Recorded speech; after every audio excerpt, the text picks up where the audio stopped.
understand how the smelly civilians can get in here.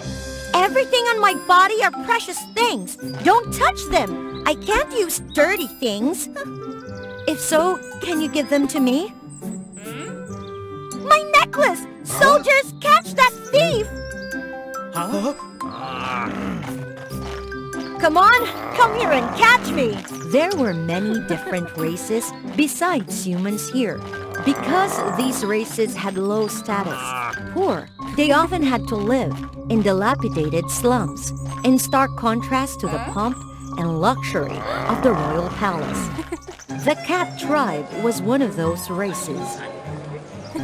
They stole from the rich and gave to the poor to earn a living. For the royal family, the cat tribe was a dangerous race. As for the poor, they were the knights who protected the interests of the people. Catherine was the most proud heir of the cat tribe. None of her thefts had been unsuccessful. Kath, there's bad news. Stay calm. This necklace is worth 200 bags of rice. We don't need to worry about this month's food for the whole area anymore. No bad news can make my mood worse. The decree to demolish the slums has just been approved by the Earl. According to the schedule, in a month, we will all have nowhere to live. It's not fun to joke around. I'm not joking. The Earl is a person who always hates aliens. Huh? He thinks the slums are places where there are too many thieves, and he has wanted to destroy this place for a long time. I don't allow it. We should do something. If there's no place to stay, what will happen to everyone? Actually, there's no way. Only you can do this, Kath.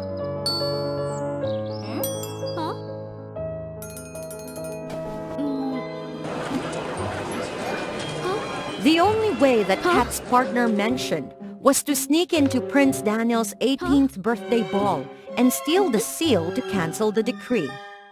Kat was given confidential information by her partner to be able to carry out this mission. The prince was too playful. The earl was too cruel. People suffered grieved. The kingdom would unrule. The king died a long time ago. The prince was still young. So Earl Dante, Princess Earl, temporarily took over as regent. When the king turned 18, he would have to hand over the throne. Contrasted with the sinister, dictatorial Earl, the prince was said to be the most useless, the most flowery in the kingdom. Although the Earl held real power, everything would still have to be sealed by the prince to be executed. Therefore, their relationship of them was not good. The Earl tried to find a way to eliminate the prince many times, but failed. Because Daniel was blessed with God's protection until the age of 18. All wounds on the prince were able to recover quickly overnight as long as it was not fatal.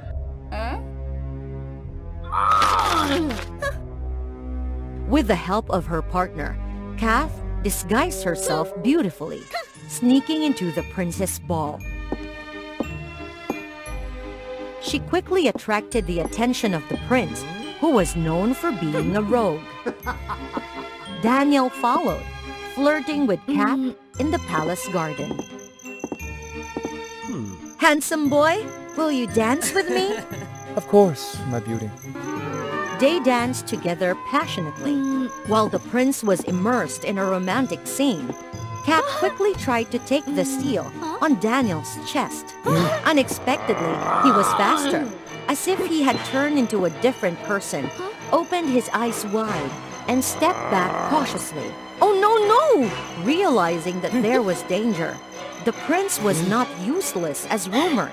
He even was able to be on par with her. Kath hastily fled. The cat race. The prince realized the intentions of the cat tribe.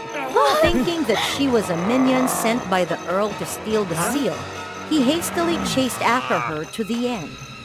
Chasing near the slums, he lost track of Kath. Find her even if we have to rummage through this dilapidated area. Prince! I'm sorry. We're not royal soldiers. Earls? You'll know soon. There was poison in the arrow that paralyzed, making the prince, even with martial arts, not able to react. The seal was taken away by the Earl's henchman. Daniel was covered in wounds, trying to find a way to escape. On the way to escape, the prince was saved by Cat from the pursuing soldiers. Due to her mastery of the way of the slums, Cat successfully cut them off. Witnessing the scene that the prince was badly injured, Kath couldn't bear it. She took care of him wholeheartedly. Eat quickly and recover from illness, then get out of here. If I had known you lost your seal, I wouldn't have saved you. Look, Kath. After a few days, I'm starting to get used to your poisonous mouth.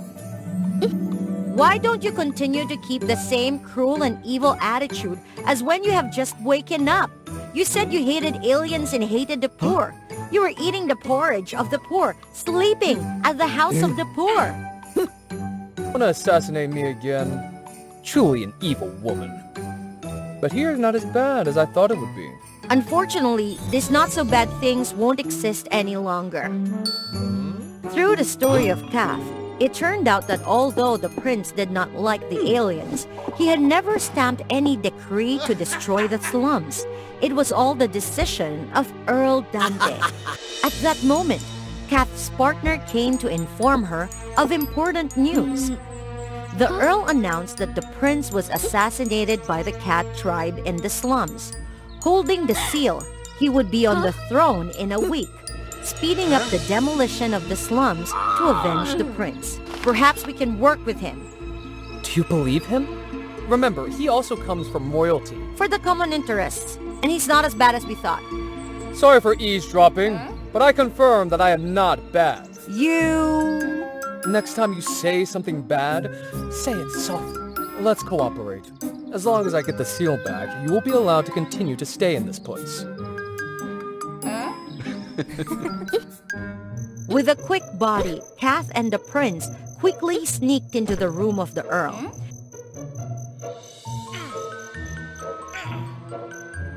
To be more precise, it's just Kath. Please don't make me more disappointed in you, okay? If I don't get hurt, I can carry you across and fly. Kath signaled the prince to start action.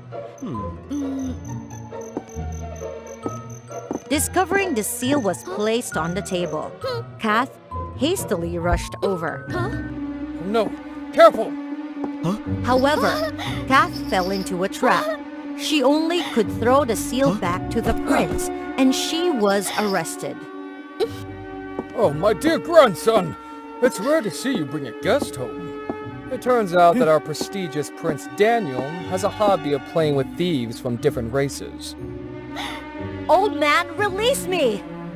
Release you? Oh well, if my dear grandson is willing to hand over the seal and exchange one for one, I will gladly. Nonsense. Do you think I would sacrifice for a girl of a different race? You don't need to decide hastily. Until I borrow this beautiful girl's tail and ears, you can decide. Then the Earl took out a knife from his belt, intending to turn his words into reality. Stop! Do not touch her. I will do as you say. Kath struggled to stop them. The prince shook his head, becoming more and more determined with his intentions. Don't do that! You hate me so much, don't you? You're the most interesting girl I've ever met. The people need you to help them, rather than a frivolous, useless prince. That's right, my grandson. Very polite. It's alright, that girl won't be of any use to me anyway. Struggled, but was still led away by the soldiers. The Earl was pleased that this time he would be able to eliminate Prince Daniel, because the prince had no longer God's protection.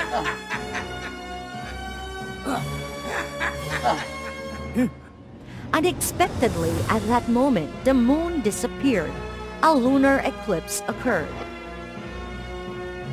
Daniel transformed into a werewolf, knocking up the Earl and his guardians.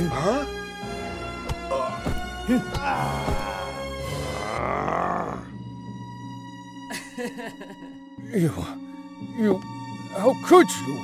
Daniel made the Earl hand over the seal, sent troops to arrest him, and wait for the trial.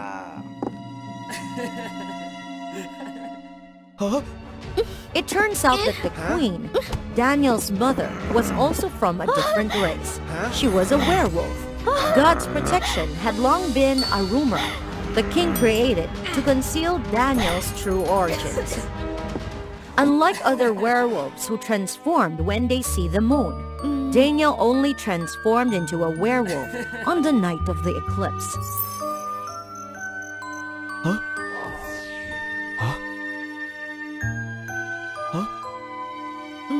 After dealing with the Earl, Kath and the prince hurriedly took the seal and went to prevent the destruction of the slums.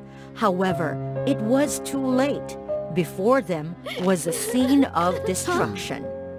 You know, sometimes the end is the beginning. This new story, the people of the slums, as well as the whole empire, are waiting for us to write.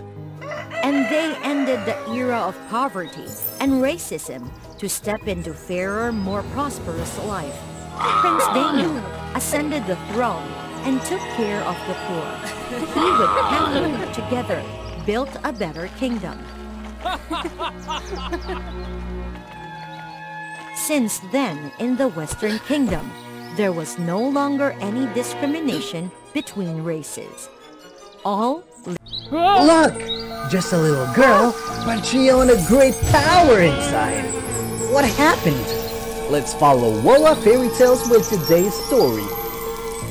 Once upon a time, in a prosperous and beautiful kingdom named Mandis, it was ruled by a wise king and a warm-hearted queen. Together, they had a little princess.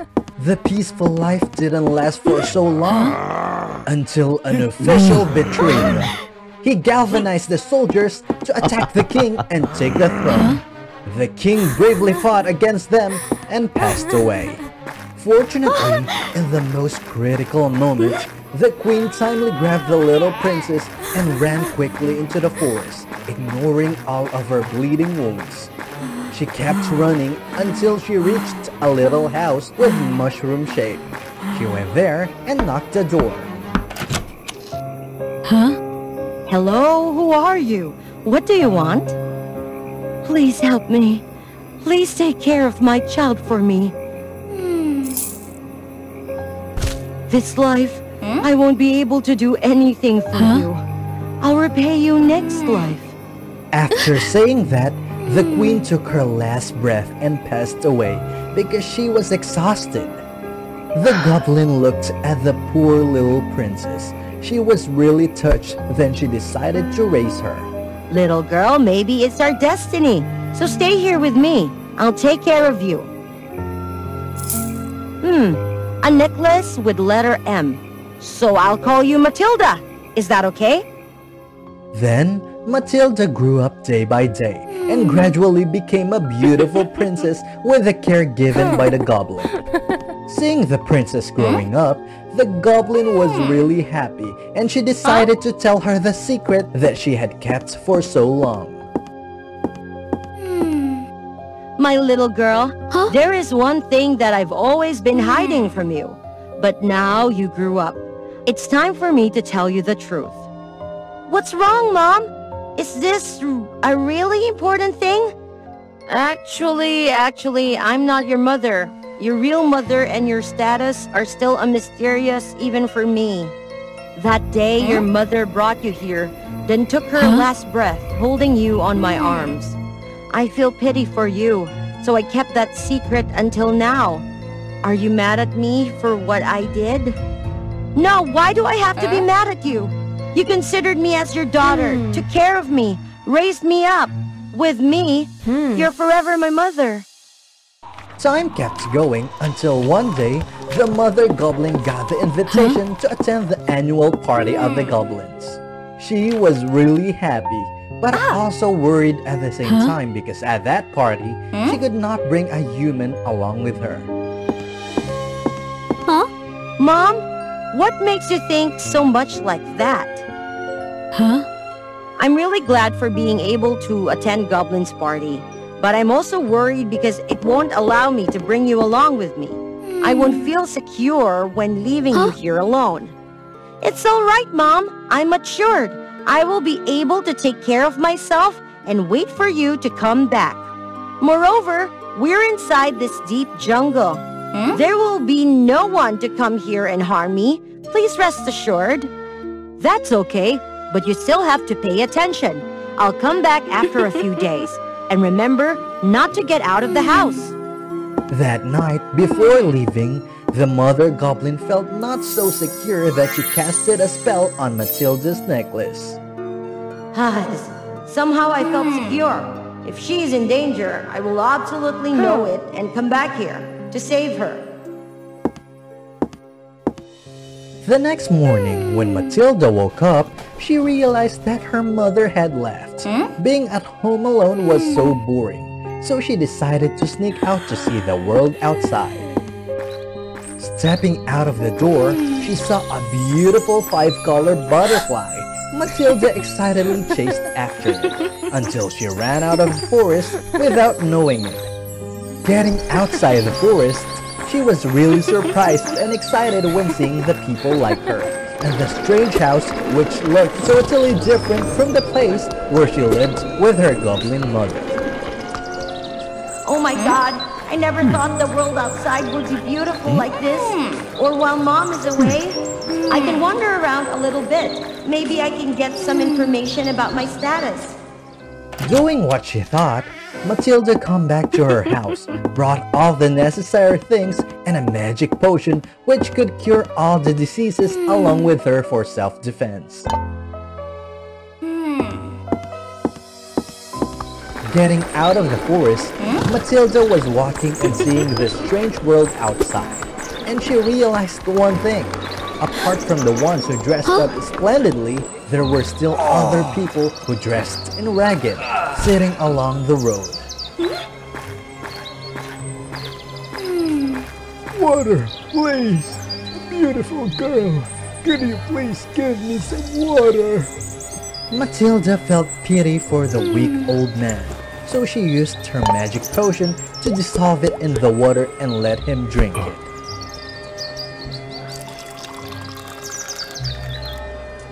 Thank you, my savior. If you have the mercy on me, could you please help other poor people? They are all seriously ill. I'm afraid that they won't be able to make it through. Yes, of course. Please take me to their place. Matilda kindly used her magic potion to save all of them. They all honored her as a master of physician. At that time, the Chancellor Leon also suffered from an intractable disease, making him bedridden painfully. Your Majesty, I heard that recently a master of physician had appeared and she could cure all the diseases. If Your Majesty allows, please let me take her here to cure you. Yes, great. Immediately bring her here. Matilda kindly came to cure him, and he accidentally saw her necklace. Royal necklace? Is she that lost princess? No, I have to do something. If she know about her status, my throne will be in danger. He came up with a plan. Although he was cured, he still pretended to grab his chest, showing that his condition was getting worse. Help me, please! She's not a physician. She is a witch. She intends to harm me. Guards, put her into the dark dungeon. Liar! You lied! You are an ungrateful liar! Give my necklace back to me! The guards dragged Matilda to the dark dungeon. In the most desperate moments, an old maid appeared to bring her food and tell her a secret. Princess, my princess, I soon realized you when you just stepped on this castle. The necklace with Letter M is the symbol of royal family, which only royal members have. Leon betrayed us. He harmed the king and the queen. And now he also intends to harm you, my princess. Please forgive this useless old maid. Princess, I can do nothing to you. Thank you for telling me the truth. It's okay. I won't be mad at you. After listening to the story of the old maid, Matilda was really angry. Using her intelligence, she pretended to have a stomachache for the guard to come. Then she grabbed him, smashed his body on the prison bars, making him faint. She reached out to get the key and escaped from the dungeon successfully. Unfortunately, Matilda was recaptured by Leon. He just wanted to eliminate her immediately, so he ordered the guards to bring her to the pyre because at that time, the cruel witches were all burnt alive. You evil bastard! Release me! You harmed my parents, and now you even want to eliminate me! Everyone, he is the betrayal who harmed the king and the queen, then took the throne! After knowing that I'm the lost princess, he even intends to harm me as well!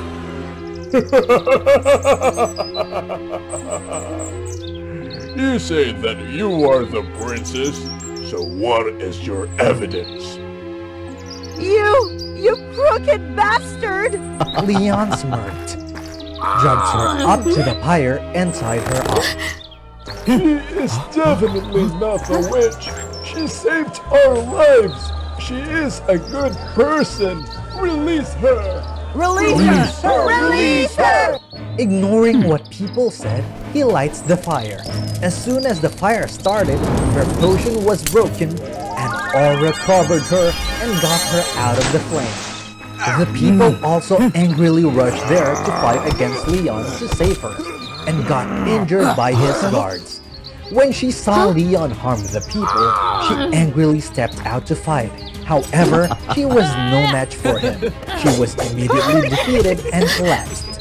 As soon as she intended to finish her, the Goblin Mother appeared. She used her magic to bring the necklace back to Matilda. The necklace flew back to her and shone, giving her more power. The Goblin Mother also casted a spell to strengthen that power. Matilda, with her power, went there to finish evil Leon. Knowing that she was their princess, all the people applauded and hailed her. Leon was put into the dark dungeon forever. Matilda took her father's throne with the support of the Goblin Mother. She ruled the kingdom in peace and prosperity forever after. Historia is a gentle, feminine princess, beautiful like a goddess. In stark contrast is the ruthless female vampire, Bellatrix. Surprisingly, these two share a special bond. Historia was molded into the ideal princess, whether she wanted it or not. Historia! Stand up straight!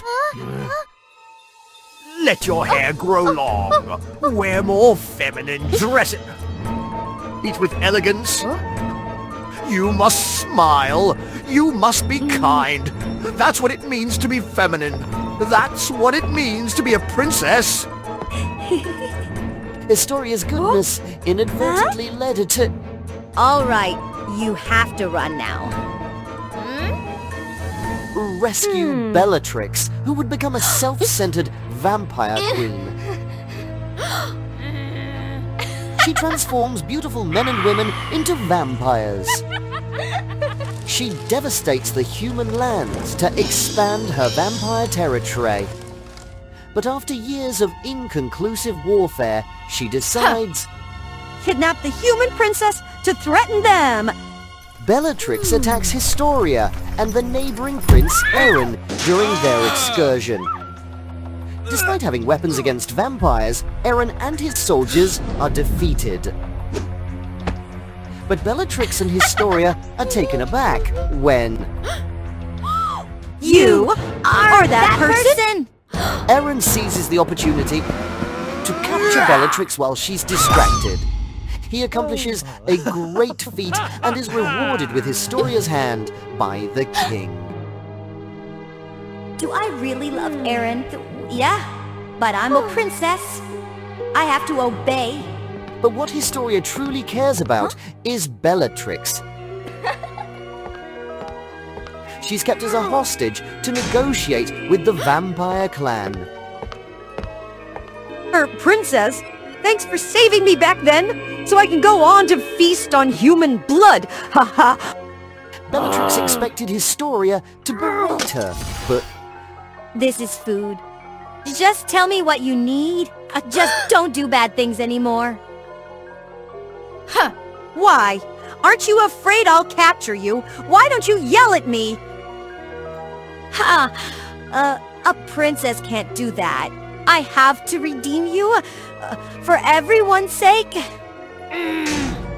Hypocrite! You hypocrite! Don't even try to deceive me! Bellatrix has never known love. Her parents only wanted her to become a ruthless machine. Servants and humans used to fear her. The princess's kindness truly touches her. The following night, Historia visits the female vampire again. Why the long face? Did your father get bitten by vampires?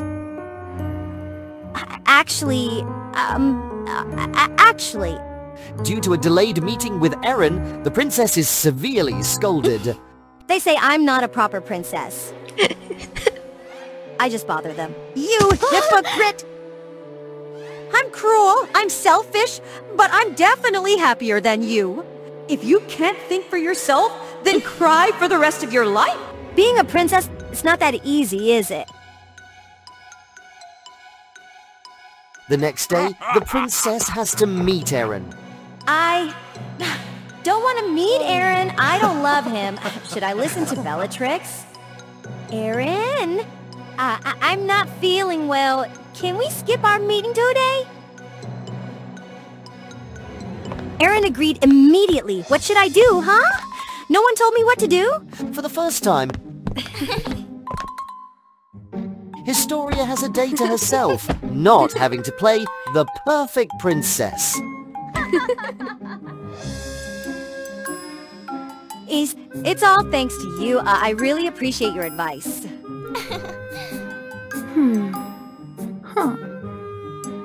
Nonsense! From then on, the princess heeds Bellatrix's advice. If you don't like the prince, why meet him? If long hair bothers you, cut it. If the dress is uncomfortable, change it. Wow. Oh my, she's so beautiful! She's even more captivating than before.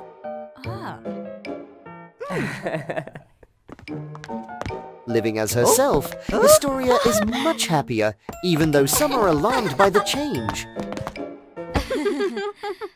The king tries to suppress Historia's rebellion, but when he scolds her... Feminine? Act like a princess? Did you ever ask if I wanted this? When she's imprisoned, she escapes in every way possible.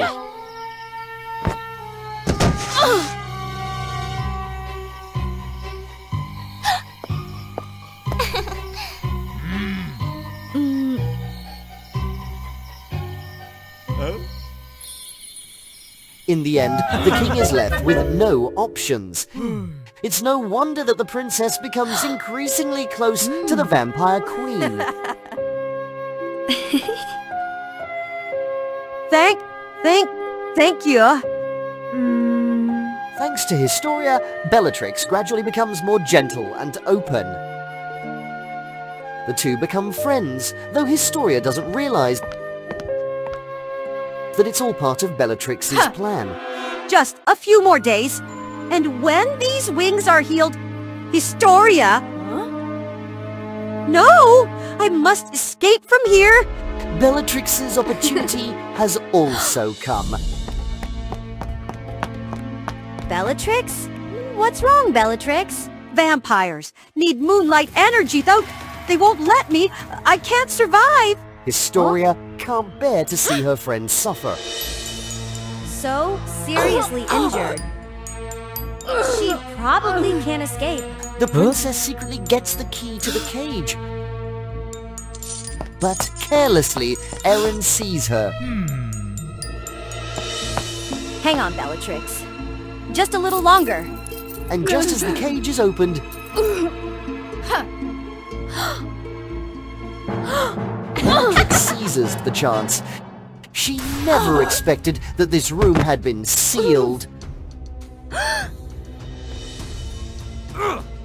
Don't let Bellatrix escape! I know everything now! So, Historia, I never expected. Huh? The Vampire Queen is quickly captured. Before defeating numerous soldiers, causing both the king and his horsemen great injury. Father, let me go. It's not what you think. I trusted you. I considered you a friend. How could you lie to me? Why? Bellatrix remains silent. She understands the pain of disappointing someone who loves you. Both are brought to trial the next day for their heinous crimes. Bellatrix must atone immediately, while Historia... I know the princess is innocent! The evil vampire used the princess! She's released immediately. Perhaps everything was orchestrated. I'm sorry. Historia, I betrayed your trust. You're my friend. I really thank you. Live happily, Cardiff, for yourself. Historia realizes her friend has changed. Run as soon as the cage is open. I'll cover for you. But don't ask why. No one realizes Bellatrix has been untied until the cage is opened. She's not tied up! Shoot her! Shoot her now! She quickly takes flight. But when she reaches the blue sky, the vampire feels something is amiss. Historia has been struck by an arrow, and it's unlikely she'll survive. Humans with such severe wounds often do not recover. there's only one way. Turn her into a vampire. The king reluctantly accepts the only option to save his daughter. Historia is revived with a new identity. Father? Aaron? Bella? She becomes a vampire. Bellatrix is exonerated, but Historia must leave the human kingdom forever. No. But... I'm sorry. You're a good guy. But I don't love you. Historia is no longer human, but she's happy because she's free to live for herself. Bellatrix, on the other hand, becomes a gentler vampire queen and starts caring about others. And the two of them, now more than just kindred spirits, remain together as close friends for eternity. Long, long ago, fire and water were two opposing elements, and they could never blend, no matter how hard they tried. On 1,000 years volcanic mountain that had lived a tribe of lava beings. Each one of them radiated a fiery aura, and their personalities were somewhat fierce and intense. However, among them, Prince Pyro was calm and gentle person. Unlike any other, the lava tribe's duty was to control the flow of lava beneath the Earth's surface, and even during eruptions, to ensure the peace of all living things. But under the depths of the ocean, the water tribe had a different perspective. Marina, my child, stay away from the lava tribe. They bring danger and misfortune. the love between the two tribes was particularly forbidden, a legacy passed down through countless generations. Father, don't worry. I'm not that easy to sway. Marina, the sole daughter of the Water King, inherited her father's power, making her incredibly formidable. However, the tale had nothing extraordinary to tell until one day, during Pyro's practice atop the fiery Pyro Mountain. A sinister shadow named Draven attacked out of nowhere. Draven aimed to seize both lands of the lava and water tribes, seeking to rule the world. Help! Help me! Due to Pyro's limited strength, he quickly fell into the sea. It was then that Marina saw him and swiftly pulled Pyro to safety. Pyro was gravely injured, and Marina didn't know how to help. I can't get near him. Marina kept looking at Pyro that way. He's quite handsome. Wait, did I just say that? Finally, Pyro began to regain consciousness. The sight of Marina's beauty left him speechless. They quickly got to know each other, and then bid farewell with lingering fondness. Marina, how dare you defy my words and interact with the lava tribe? I forbid you from ever rising to the surface. Meanwhile, Pyro continued to climb the volcanic mountain daily, hoping to catch a glimpse of Marina. Marina sent her longing through written messages, using magic to float them above the water's surface.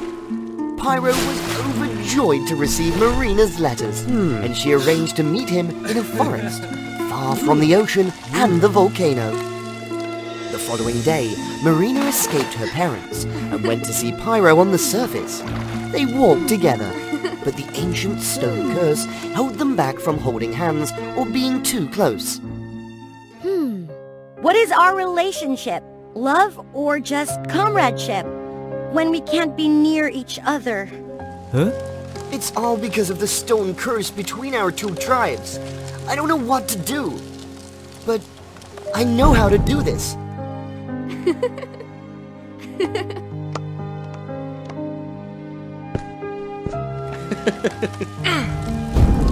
Look! Hot! It's hot! Huh? What's happening? Rushed out of the forest to witness the volcano erupting and lava flowing towards the ocean. Oh no!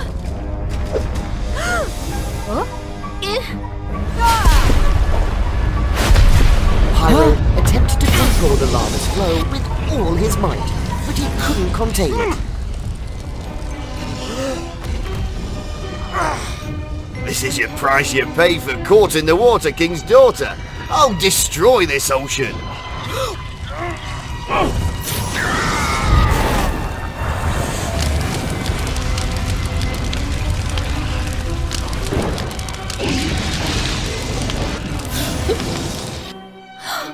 Creatures under the sea fled in chaos, and even their castle was being destroyed by the lava flow. Soldiers, follow me to the surface.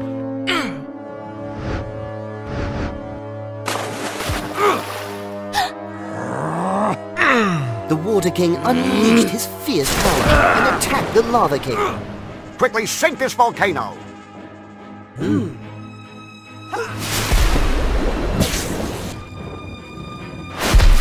The lava citizen panicked as water inundated their realm, spreading fear and chaos. Take my final strike. Yeah! Stop, Father! I'll go with you. I'll never see Pyro again. The Water King withdrew his forces, and Marina looked back at Pyro one last time before returning with her father. Marina secluded herself in her room every day. Get away! I won't eat. Without Pyro, life means nothing. Seeing his daughter's despair, the Water King couldn't bear it. Pyro was similarly devastated. growing more distant and aggressive, focusing solely on mastering his magical abilities. He who was once joyful and lively had become quick-tempered. Pyro quarreled with others and caused injuries. The distance between fathers and children grew. Both kings were determined to thwart their children's love due to the ancient curse. Marina's longing for Pyro left her weak and drained. Quickly, get the physicians. However, the physicians were helpless. At that moment, violent waves rocked the ocean's surface. You again? Draven! Draven weakened both tribes, making it easier to control them. He captured the kings and imprisoned them in a cage. Upon hearing this news, Marina and Pyro couldn't sit still. They met, both looking disheveled after enduring a long separation. Both decided to rescue their fathers from Draven's clutches. In the realm of shadows, the kings still dare not touch each other, fearing the ancient curse.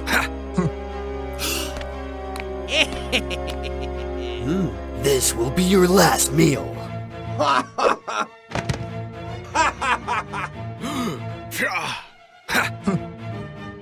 By nightfall, both kings were hungry. They realized that the curse didn't seem to affect them. You foolish kings, you believed in a mere legend. Long ago, at a feast of the gods, Draven was the only one not invited due to his darkness.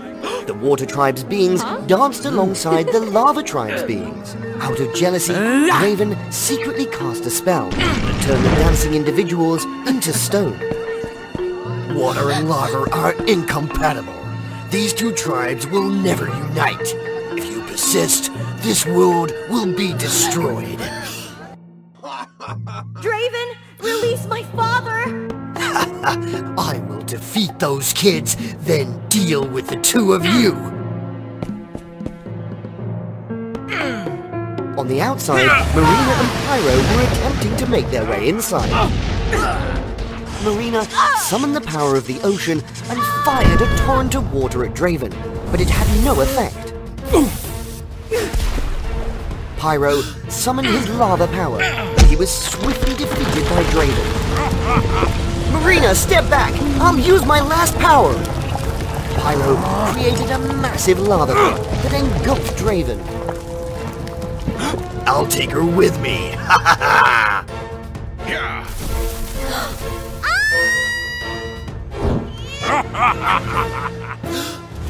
Stop! I'm willing to sacrifice myself! No, I can't! Marina! He embraced Marina and set her down, leaving her with minor burns but not turned to stone. Both realized that the ancient prophecy had no effect. In their joy, Pyro was suddenly struck unconscious by Draven. Pyro, infuse your strength into me!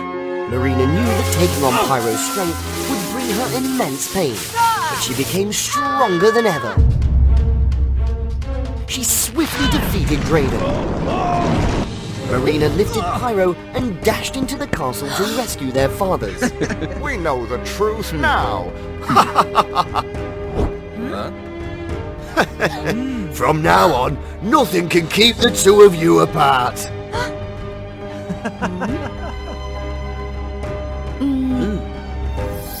Today's story ends here. Join us for more wonderful and touching tales by subscribing to WOA Fairy Tale. Is the wedding truly the perfect ending of love? It could be true if you're reading a fairy tale. After going through many ups and downs, in the end, the princess and the prince will live happily ever after, and the curtain falls. But that does not happen in today's story. Let me go! Let me go, Cupid, and get divorced now! Right now! That beautiful princess named Selena from the Moon Kingdom and a valiant prince named Nova from the Starland. Their love had triumphed over the trials of time, even when Nova had to fulfill his royal duties far away. He had devoted himself to shorten the distance between them. Well done, Nova! Congratulations on completing your duty!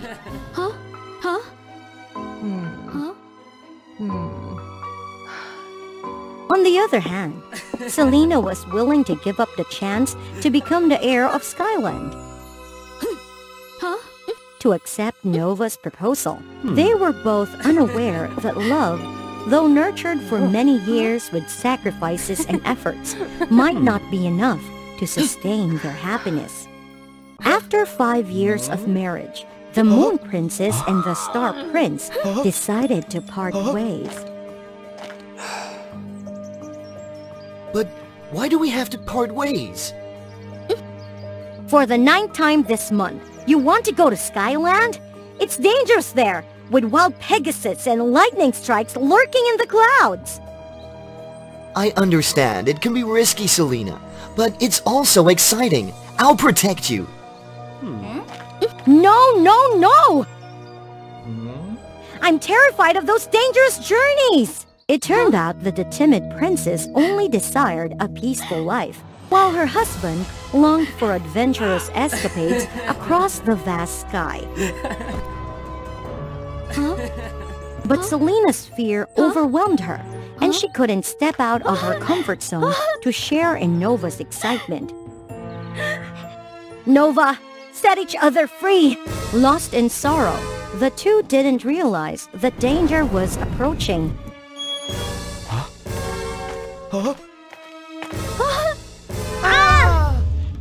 Selena? Make your choice, my child. Unable to believe her eyes, Selena found herself thrust back 5 years into the past, to the day she decided not to come to Skyland and accept Nova's proposal. If given a second chance, she would. I will go to Skyland. Meanwhile, the loud explosion brought Nova into the future, 5 years ahead. Daddy! He couldn't believe that in the future, he became the leader of the Sky Protection Team.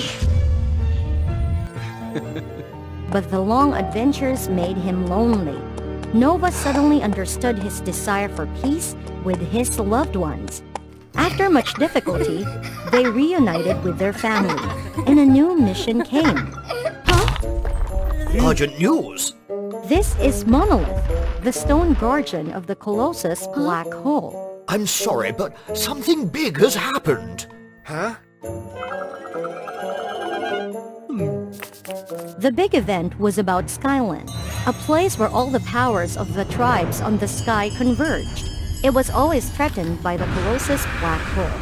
Monolith recalled that the last time the Black Hole wanted to swallow Skyland was 10 years ago, and a princess sacrificed herself, using her power to create a protective thread. These days, the thread was weakening, and Skyland was about to be swallowed by the Colossus Black Hole.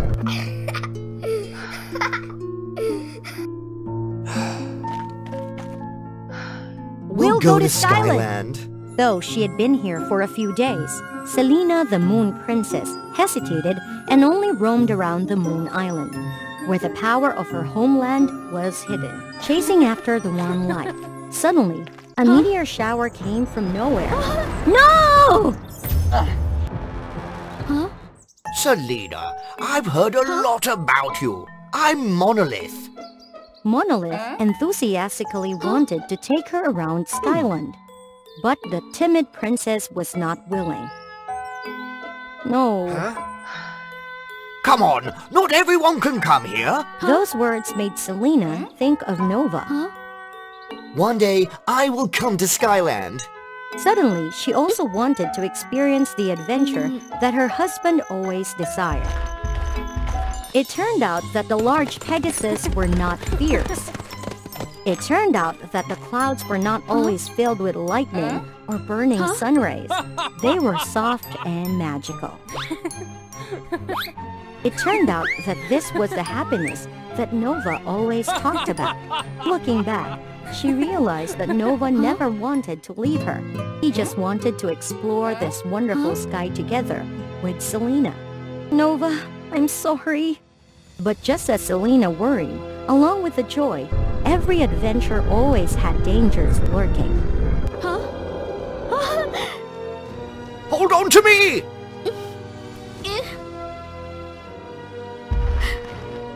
What's happening? The gravitational pull of the Colossus black hole is active again! It's a powerful black hole that can suck in everything around it, including Skyland. So what about the power of the tribes? We can't let Colossus wipe everything out.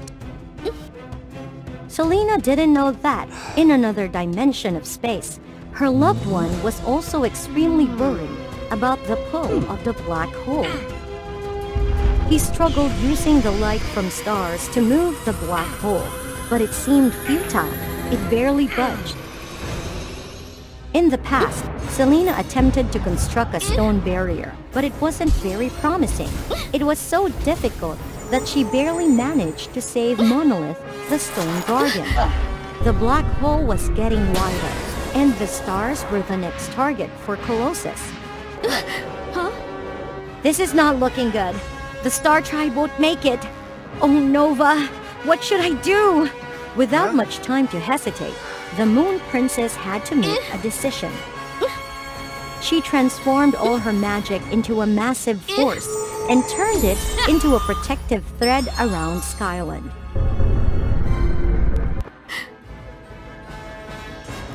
Nova, I love you. Selena was exhausted and almost out of strength. Tell Nova I picked up this gemstone from Skyland to give to him. I'm sorry for everything. Finally, Skyland was peaceful again. But in the future, the Colossus black hole continued to release violent storms, like monsters ready to swallow everything. Its current prey was the power of the moon. This worried Nova greatly. Selena?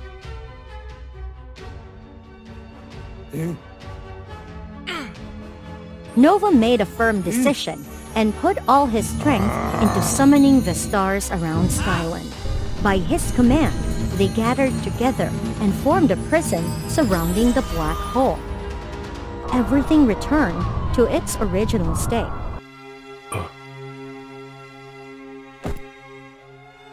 Bring this to my wife. Tell her I love her. I'm sorry. Thus, in the two dimensions of space, the Moon Princess and the Star Prince disappeared in the suffering of the Stone Man Monolith. What a wonderful love story!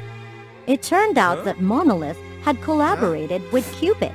Cupid didn't want to witness the young couple parting in regret. So together, with the god of time Kronos, the dream god Morpheus, and the Stone Man Monolith, they created a perfect plan. Kronos brought Selena back to the past to try to set foot on the interesting places she missed. On the other hand, Morpheus wove a dream for Nova's soul to live in. The scenery was an illusion, but the thoughts and emotions were his. Selena? Nova woke up while Selena was still talking to the Supreme Goddess. I will reward you with a chance to be reborn. Stay here and take over Skyland. Are you hesitating? Aren't you always scared of the dangers that lurk outside? Stay here. This peaceful place will make you happy. From Cupid, Nova knew about his wife's meeting with the Supreme Goddess. What if Selena chooses to stay there? What if she doesn't need me anymore? Oh no, I'm so awful. Then you'll be free. Isn't that your dream? To be free to explore everywhere without worrying about your wife's demands. No, Monolith. My adventure would be so dull without her. No matter what Selena's choice was, he would pursue his love once again. Nova! You? The journey to the past had led her out of her comfort zone. More importantly, she realized, I've come to realize that there is no peace anywhere without you. Now Selena and Nova were ready to accompany each other, whether in familiar places or on new adventures. In their story, the wedding is not the perfect ending to love. Love is a journey, and two people will enjoy that journey together with understanding and sharing. Her bow, shooting the sacred arrow towards the dark forest. No matter how hard she tried, she failed and was controlled. So how did she get out of there? Let's find out. Once upon a time, there were once mystical creatures in the forest. And humans coexisted peacefully until they began to attack people whenever they went into deep forests. Therefore, the humans gradually established fortified fortifications as well as destroyed the creatures to protect themselves. And as the years went by, the land welcomed its next heir, the proud, powerful Princess Numa. Along with a sacred bow, which was capable of absorbing the souls of mystical beings to become stronger, and the mighty wolf that has been passed down all along, Numa was ready to carry out her lofty tasks. Due to her impatience to become the greatest ruler, Numa decided to do what her predecessors had never done, is taking away the soul horns of the satyr in the deep forest to possess the ultimate power. On the way, Numa met an injured person, so she rushed to help and asked if the injury was caused by a scary creature or not. This wound was caused by my careless fall, but before I met the princess, I was saved by a big glowing horn creature. A big creature? But there's no way they would save people. But I'm telling you the truth. According to your description, his features are very similar to the satyr. So where did he go? The creature goes this way, but you must not hurt him. If it's the satyr, once he gets angry, the land will suffer a lot. People are the one who rule this land, so I believe a little satyr won't bring any trouble. Despite the advice of the people, Numa kept looking for the satyr. With her skill in finding mysterious creatures that was trained since she was a kid, Numa easily found the satyr's hideout. Only when she tried to raise the bow, the satyr suddenly turned to look at her, causing the sacred bow to suddenly vibrate and bloom strangely, wrapping her arms tightly. I can't give up. I must become the greatest heir in this land. And finally, the horns of the satyr were taken under the arrow of Numa. However, the princess was excited about the feat. Then the satyr gazed and made her arm to blush. Not just that, the satyr's body also gradually turned to rock and emitted smoke around. Numa panicked and ran away, but everything around her began to collapse. When Numa woke up, she found herself surrounded by the wolf spirit with some strange creatures and a young man her age. Who are you? What happened to my arm? You did this? I am Sun, the sun raised by the mystical creatures of this forest. And if it wasn't for these creatures here who wanted me to save you because you got guilty to the satire and be punished, you couldn't be here to threaten us like that. Is that true, Wolf? It can't be. Humans and mystical creatures are rivals. No way they would save people. And you are human. You should not live here and get affected by the rude and grumpy actions. You can mock me, but you have no right to talk about the mystical creatures who have been carrying me since childhood like that. Follow me. It hurts. After that, Sun dragged Numa out to see how bad the forest was. What's going on? The creatures here saw you took the horns of the satyr, the source of his magic, so now he couldn't control the power, and creating dark smoke which is destroying the forest. Moreover, The creatures here said that the jewel of the wolf spirit has a strong connection to the spirit sanctuary where the new horns of the satyr are kept, because the horns are part of the mysterious creature and the only free spirit now. So that jewel will glow and show us how to find the horns and lift the curse on your hands. Although Numa understood what Sun explained, her self-respect did not allow her to cooperate with him and any other mystical creatures. Even if I had to find a way to cure this wound or pay for my mistake, I wouldn't believe we could be on the same team. So even though Sun stopped them, Numa tried to cut them off and leave. However, since she was carrying the curse, her health gradually weakened and not as persistent as before. She had to stop and regain stamina after walking for a while. While resting, Numa saw the children being thrown into the sky by a mysterious creature, so she panicked and decided to rescue. But when she found out that they were just having a good time together, Numa, on the way out for a few days, also realizes that people here lived in harmony with mystical creatures like Sun. She was surprised and curious to get to know the place more. But suddenly, an explosion happened. Expanding territories made everything soaked in smoke. At that moment, Numa saw Sun appeared and helped people escape the seismicity caused by the explosion. She also wanted to give a hand. Only her cursed arm suddenly trembled, moving uncomfortably and raising its bow towards the other group of deforesters. Fortunately, Sun and the creatures helped Numa control herself.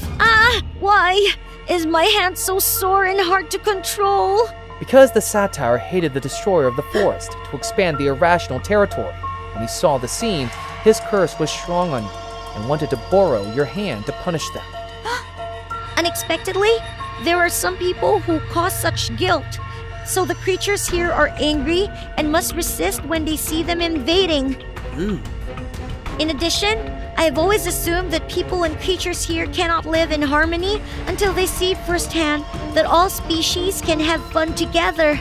I understand that I was correct and will go with him to find the new horns for the satyr. Then they followed the guidance of the wolf spirit and reached the spirit sanctuary, where has a new pair of horns for the satyr.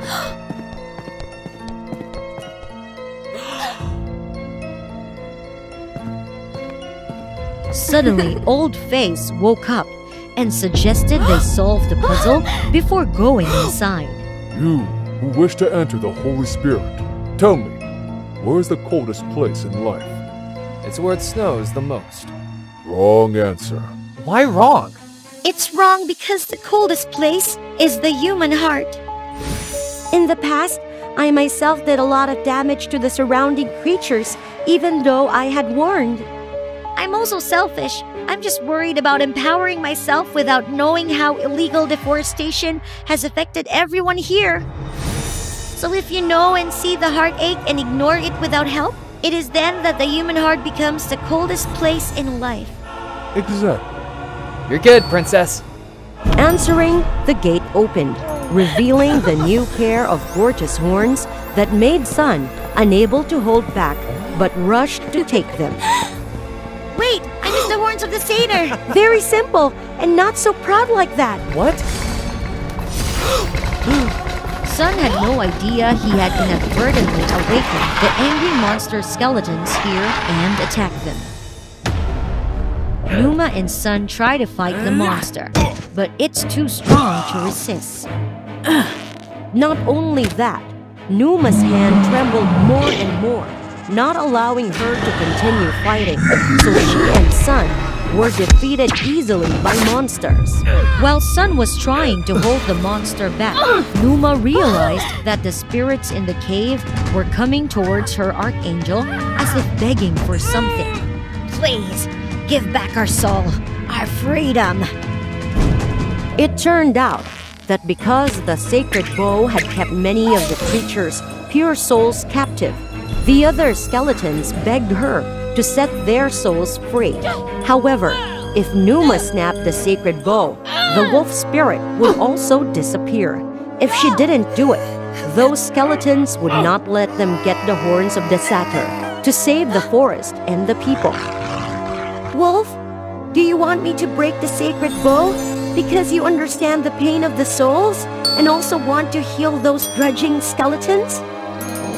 Seeing the response of the wolf spirit, Numa, though heartbroken, finally broke the sacred bow. The light from the sacred bow radiated brightly, helping angry souls to escape supernaturally. The full skeletons are also gradually dissipated and turned into a pair of horns for the satyr. Then together, they brought the new horns to the satyr to lift the curse. In the light of the miracle, the satyr comes alive and helps the forest return to peace, breaking the curse on Numa's arm, as well as giving life to the wolf spirit. Princess Numa, after all this experience, you've had a lot of lessons. Yes, I understand better that I should not be conservative, not take the advice of people who want to be good for me. In particular, I realize that the lives of people and creatures in this forest can live in harmony and happiness with each other. I'm glad you realize this, and hope that you will lead the land for the better. From there, she began to rule the land in a more prosperous, sustainable way, where people and creatures developed together with sun and wolf. How were the children brought into the world? In the land of magical fairies, there existed an annual festival. Families who wished for children would come to the sacred tree on this day, and there they would collect eggs to care for at home. This year, even the king and queen took part as one of the participating couples. Hundreds of colourful eggs overflowed, stirring their hearts with excitement. The queen's gaze, however, was fixated on a single plain egg, seemingly forgotten in a distant corner. The solitude of this egg touched the hearts of the queen and the king. They decided to choose it. Have you decided to choose this little one? Let's go home together. Without any alteration, just 3 months later, they would have a beautiful white butterfly princess or prince. What would this butterfly's appearance be like? Subscribe now to WOA Fairy Tales to find out. However, what the royal family didn't anticipate was that from that egg, a spider fairy emerged instead of a butterfly. Father? Mother? After overcoming their initial shock, the king and queen still chose to love her spider daughter. Oh, little Nomi, no matter what you are, we will always love you. But Nomi's grandmother held a different view, being demanding and valuing royalty above all else. She did not show any affection towards her. Living amidst a beautiful swarm of butterflies, despite her parents' constant efforts to comfort her, Nomi, an outsider, still experienced moments of loneliness. As time passed, the love of the king and queen had to be shared with another child on the next child-receiving day. This time, the king and queen had a true beautiful fairy, Adela, Nomi's younger sister. Unlike the gentle and timid Nomi, Adela was mischievous and full of energy. Adela even joined in the teasing of her older sister, echoing the rumors she heard. Adela, you shouldn't behave like that. Children teasing each other. What harm does it bring? Don't make our beautiful Adela afraid. As the years passed, the two children grew. Their contrasting personalities became more apparent. Truly my granddaughter. If only your older sister had half of your liveliness, it would ease my heart. If I mimic Adela, will my parents and grandmother love me as they love her? Yet, this possibility seemed far-fetched, as Adela would immediately shy away in embarrassment whenever Nomi attempted to befriend her. This led to an unintentional incident, where Nomi's attempt to mimic Adela became a subject of laughter among their peers. Despite this, Nomi still loved and admired Adela.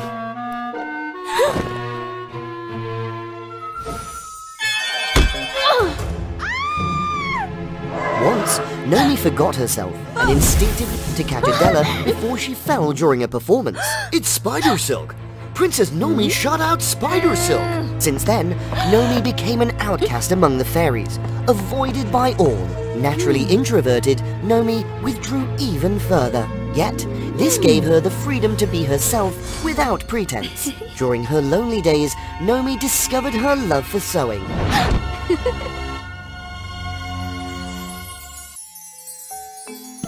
From then on, Nomi's designs grew in fame, spanning from dresses to silken accessories. Even Adela couldn't deny her sister's talent. Unbelievable! This spider fairy creates such beautiful dresses. Exactly! If she weren't a spider, she could have played with us! Their admiration was directed at Nomi's creations, not her as a person. One day, the fairy butterfly clan welcomed a special guest. I'm Inoham. I am Nomi's mother. Lies! How could you have lost her? Nomi is our daughter, the butterfly princess. I didn't mean for this to happen. It's my fault. I accidentally lost her that year. For all these years, I've been tormented, losing sleep and appetite, hoping to find her again. Regardless, the truth is that Nomi has become a butterfly princess. With the tensions between our clans, it's better for you to leave. But was she ever happy here? Or was she just an outsider to you? Dear parents, she's right. I'm not a butterfly fairy. I better leave. And so, with Nomi's decision, after the Grand Spring Festival, she would return to the land of the spiders with her birth mother. During her final days among the butterfly clan, Nomi felt the love and care from everyone. Even her grandmother, who had always disliked her as an outsider, seemed somewhat less cold towards her. Until a horrifying event shook their world. Overnight, all the spring blossoms that the butterfly clan had nurtured were destroyed. The spider did this. No, it wasn't me. Father, Mother, please believe me. That's right. There must be a misunderstanding. However, Nomi couldn't defend herself when a fairy stood up and accused her of sneaky actions the previous night. Please, let me help everyone fix the consequences. Don't make matters more complicated. Alone that night, Nomi burst into tears. Nomi, however, couldn't explain that she had secretly met her mother that night. Her mother was the Spider Queen. If she revealed herself without permission, a war between the clans would break out.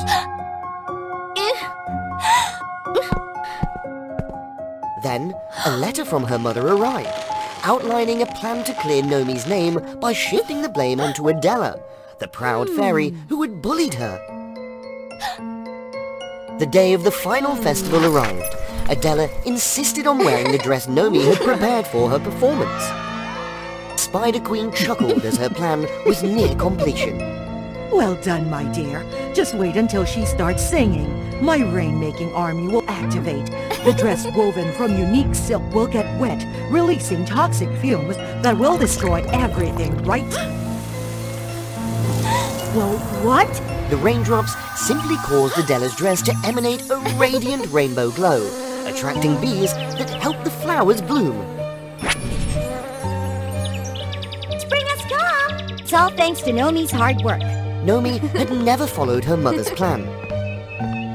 That night, Adela had come to her room and confessed her trust in her sister. Adela had always been grateful to Nomi for saving her, but hadn't expressed it due to her own insecurities. They devised a plan together to thwart the Spider Queen while ensuring the festival's success. How dare you! I'm your real mother! At the times when I needed you most, where were you? I figured it all out. You're just using me. But the butterfly family always cared for me, even though it wasn't always easy.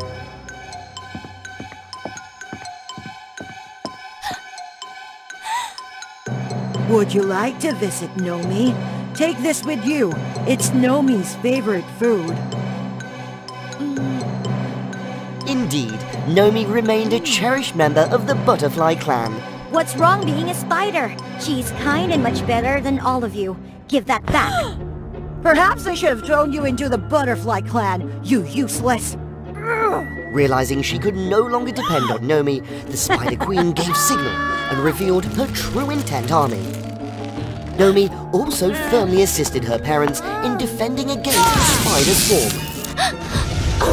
In the face of danger, the butterfly parents stood by Nomi's side. Even in the sneak attack of the Spider Queen, Adela was knocked down while trying to save her sister. Sister, I'm sorry. I'm glad to be your sister. The villain was punished, and though Princess Adela couldn't witness it, her body didn't dissolve but transformed into a beautiful rainbow egg. Nomi, with the help of a rainbow dress she wove, had shielded Adela's soul from the spider's venom, enabling her resurrection. Let's go home together. In the days leading up to Adela's return, Nomi was welcomed and embraced as a savior by the butterfly clan. Using her powers, she not only crafted countless beautiful dresses, but also enhanced the productivity of the butterfly community. And so, a happily ever after ending was woven into their lives. That rain brought a small shooting star down on a fairy flower, and under the shining moonlight, a lovely fairy, Alula, was born. She was loved by the elder and her friends because of her gentle beauty of the moon and stars. And especially, every night, Alula will always spend time gathering moonlight, starlight, and singing to help magical creatures as well as humans fall asleep easily and relax. Everyone admired and appreciated her talent. Alula, you are everyone's pride. I believe that by next ceremony, you will have acquired powers and weapons commensurate to what you are sacrificing. However, remember that when bringing the power of the moon and stars to each citizen, you need to keep a cheerful spirit and aura. Don't be negative, because that source of power is very easily influenced by evil. If your power is infected with bad habits, people's dreams will be affected, and they will have nightmares. I understand, and I will always try to do my job well. But she didn't know that she was about to face the dangers that had always lurked for her from the demons, headed by the Demon King.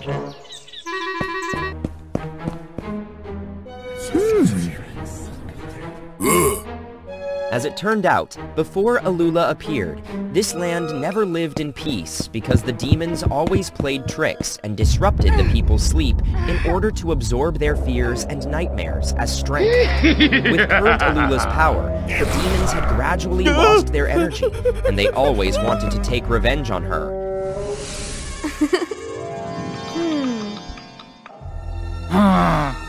Well, if Alula wanted to make everyone happy forever, then I'm determined to take her down. Therefore, the night before the ceremony, the demons ambushed the path that Alula often went to gather moonlight and starlight, cast dark magic, shoot at her, and then left.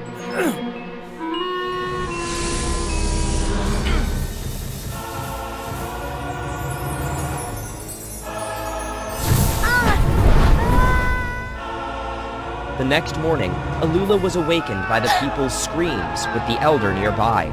Alula tried to sit up and went to check the situation. Elder, where's Alula? It seems that she didn't work yesterday because we all had terrible nightmares last night.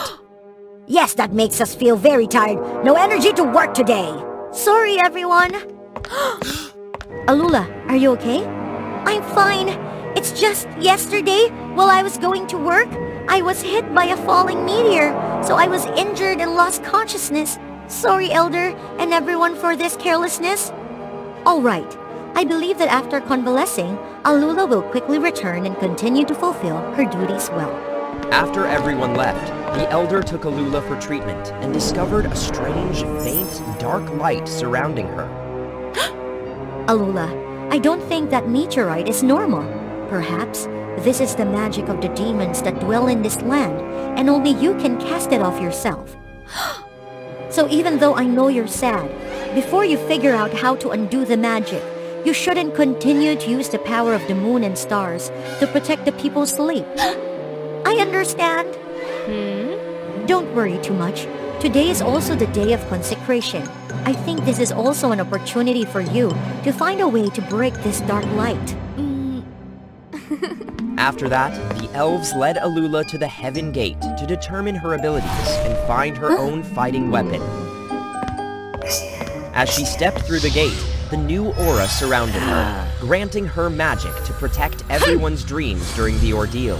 However, Alula was still unable to use it fluently after her injury, so she herself was haunted by nightmares about demons.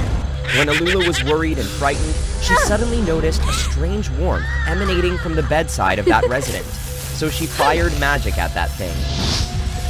Alula's ordeal ended successfully to the joy and blessing of everyone. However, in her hand did not appear any weapons like other fairies. Why is that? Don't I have my own special weapon after the ordeal? Alula, now you have been given the power to protect the dreams. In order to gain full power and get rid of all the demons' dark energy, you must find a weapon against those demons yourself. If finding my weapon is associated with those demons, then I believe that the only way was going to their lair. Facing the enemy is the best way for me to perfect my power. After that, Alula immediately went to find the whereabouts of the demons before nightfall to prevent the nightmares from coming to the people on the following nights. On the way, she caught a swan trapped in a net, so she rushed to rescue it. Appreciated by Alula's help, the swan gave her a feather and a net and gave her instructions. Go to the end of this road, and you will find a devil's cave. You will face many dangers then, but I hope these will help you. Furthermore, the Demon King has a magic necklace, bringing suffering to the people. So you should try to destroy it to eliminate the Demon King. Thank you very much, Swan. I'll keep an eye on that necklace. As it got dark, Alula finally reached the demon's cave. But before she could further scout the situation, she was attacked by dark magic from behind and fainted. When Alula woke up, she found herself tied up and the Demon King looking at her happily. You're the Demon King, aren't you? Release me! Don't waver in vain. Now that you have fallen into our hands, it is better to cooperate for mutual benefits. You completely became my minion and made everyone sink into a nightmare. Then you and I will rule this place together. What do you think? What if I answer no? So you think you'll be safe out of here with my mighty force? You are not strong enough to be my opponent. Besides, after the ordeal with the Heaven Gate, neither the Elder nor the Fairyland gave you any weapons, but forced you to find yourself, while all the other fairies had their own weapons. That shows they're looking down on you when you don't do a good job. Hearing these words, Alula was deeply heartbroken and gradually lost her mind. Taking the opportunity of Alula's panic, the Demon King continued to use his magic necklace to hypnotize her into believing in the future. Look, Alula, if you help me, we will surely rule the whole place, and everyone must bow before your authority. After hearing the Demon King's enticing words, she suddenly felt the power within her light up, and the image of the people appeared in her mind. I can't let people's sleep be ruined just for my own gain. And I also love the job of bringing beautiful dreams to people. And if I follow the Demon King, everyone will be in despair.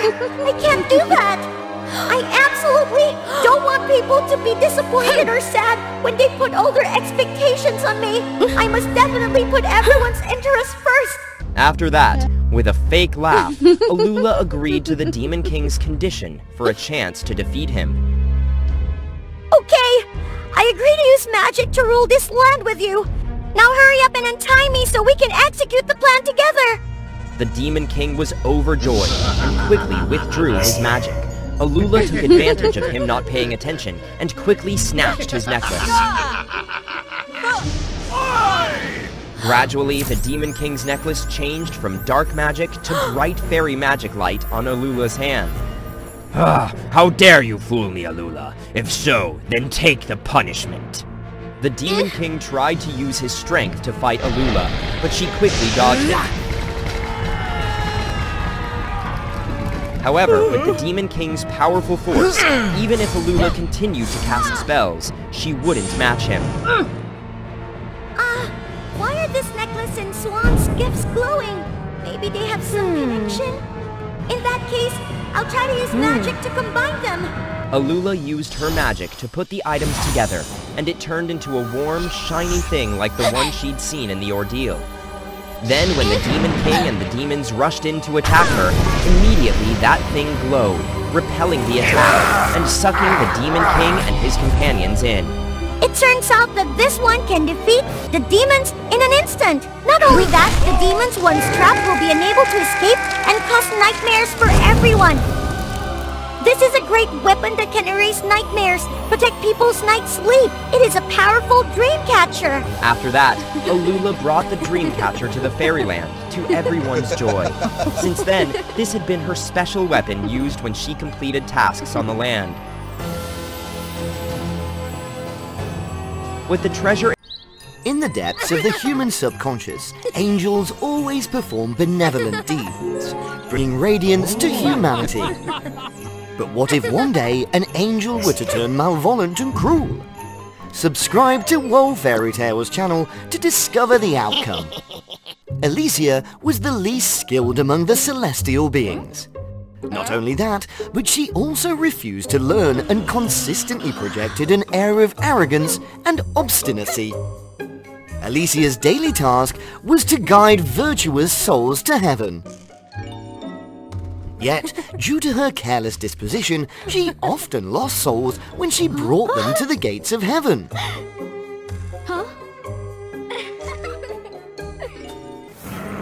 Useless! If you make another mistake, do not blame us! Alicia could only mutter in frustration before walking away. One fateful day, Alicia captured a soul, and just then, the god of death, Moros, made his appearance. What do you intend to do? I shall take this soul down to hell. This soul belongs to me! Witnessing Alicia's determination, Moros altered his plan. Very well. I will entrust this soul to you, and even aid you in collecting many more. All you need to do is bring down the soul tree, the celestial creature. It's just a tree. It won't affect me. Alright, I agree. With the agreement settled, Moros pushed the soul back to Alicia, who joyfully transported it to heaven. Thanks to Moros' assistance, Alicia continuously amassed numerous souls, surpassing her fellow angels and leaving everyone astounded. Alicia grew increasingly haughty, looking down on everyone, include Lucius, her close friend. You can stop following me! Well done, Alicia! Soon, you will receive a significant reward, a new pair of wings. Thank you, Archangel! But the contract with Moros had to be fulfilled that very night. I will execute it meticulously to avoid detection. It's just a tree after all, and it won't harm heaven. That night, Alicia surreptitiously approached the soul tree and, in the blink of an eye, dismantled it. Alicia raised the root, laughing with delight. Suddenly, a cage descended, entrapping her. Release me! You dare defy the rules of heaven! Please forgive me! I was influenced by someone else! This is the soul tree, crucial to heaven. And because of your recklessness and insolence, you were unaware of these details. The gates of heaven closed, and Alicia was officially banished. Wait, Alicia, I will help you regain your position. I don't need your help! Alicia wandered aimlessly, now just an obscure goddess. I brought what you want!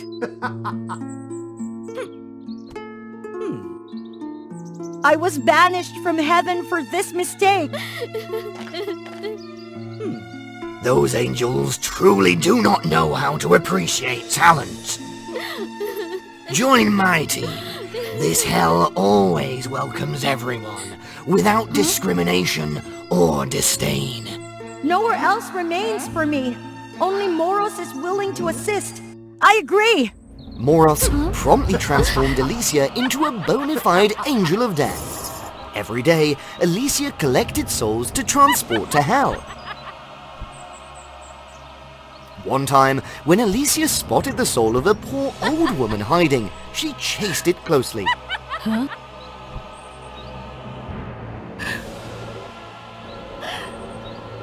The soul was intercepted by Lucius, infuriating Alicia. I will take the old lady to heaven, because during her lifetime, she did many good deeds. Huh? You once helped me a lot when I was still an angel, and now you're fighting over a soul with me? Lucius, thinking Alicia had truly changed her attitude toward him, didn't expect what happened next. Alicia, in a fit of anger, pulled the soul away.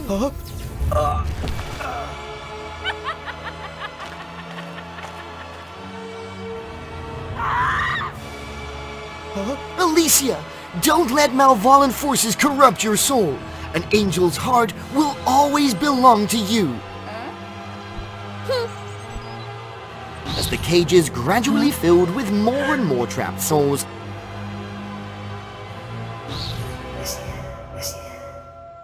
everyone cried out in protest, refusing to accept being sent to hell. Alicia, sooner or later, you will become a true angel of death. The weaklings in heaven will have their eyes opened. Alicia continued her vigorous search for souls. In the midst of her determination, a young boy's soul collided with her. Do you know who I am? I am the Angel of Death. Today is my lucky day. Please help me. I found myself as a soul when I woke up. I just want to bid farewell to my parents one last time.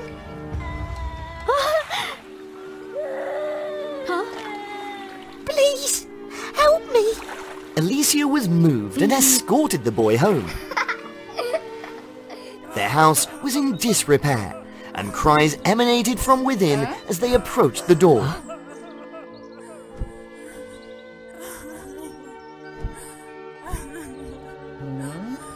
The boy's mother sobbed, trying to wipe away her tears, while his father was in despair.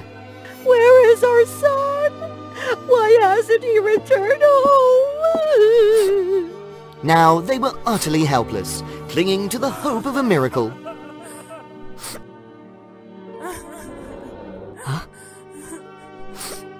The boy had ventured to the beach to collect small fish for sale, aiming to assist his parents. Unfortunately, a violent wave swept him away. Angel of Death, please reveal the location of my body to them. No, it's too late. Seeing the boy's tear-filled eyes, Alicia relented.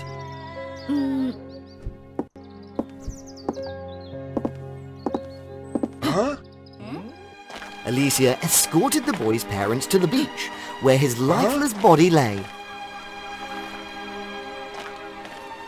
My son! Wake up, son! Angel of Death, please, don't take our only child. I am willing to exchange my soul to save my son. Alicia was moved by the sacred bond and self-sacrifice of the boy's parents. She no longer cared about her duty as the Angel of Death. She simply cast the spell to return the boy's soul to his body. The boy woke up, and his family rejoiced ecstatically. They thanked Alicia and took the boy back home. Alicia watched with a sense of relief, experiencing happiness for the first time upon receiving such praise. You dare defy the principles of the Angel of Death! Moros opened a dimensional door to drag Alicia to hell. You have betrayed heaven, and now you betray hell. I will drain the life force of the angels and cast you into the 18 layers of hell, with no chance of escape. As Moros prepared to seal the dimensional door, Lucius unexpectedly leaped forward to confront him. Lucius! I will always protect you. In the past, I was ashamed of my weakness and unworthy of you. I always tried to drive you away, but I truly apologize. Lucius embraced Alicia, and she finally accepted his love. Moros took advantage of their distraction and launched a counterattack. Alicia rushed to defend them, but Moros quickly overpowered her. Lucius, witnessing this, risked everything to engage Moros.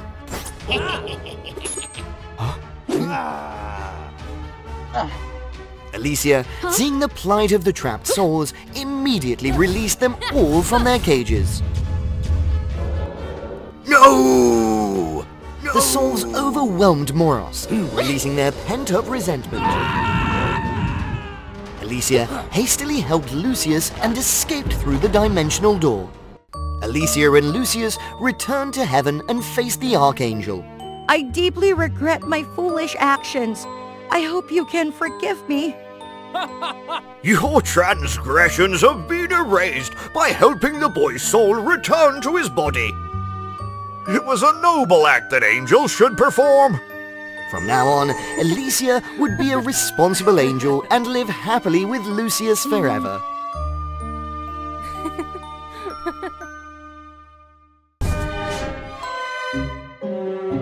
Well, the strong, hyperactive, and somewhat unruly princess of the Air Kingdom was Maya.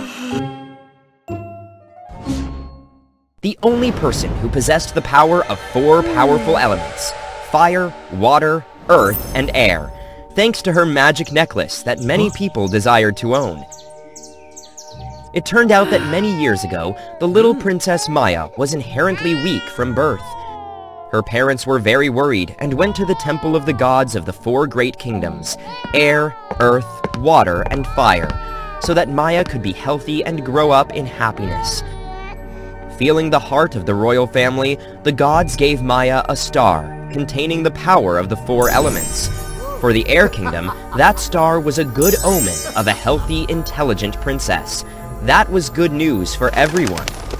However, because she had owned all 4 elements since she was a child, Maya always proved to be the strongest and wanted everyone to respect her.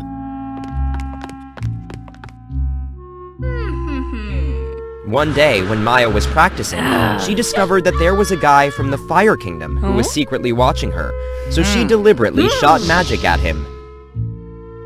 Huh?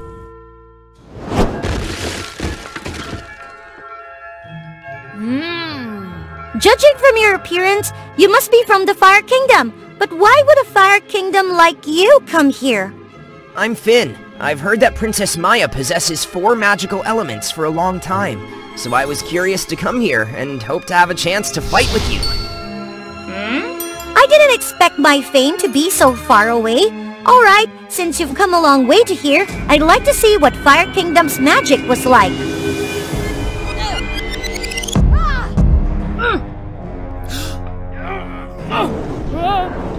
With Maya's ability, she quickly defeated the boy. Seeing him unconscious for too long, she panicked and ran to see if she had done too much.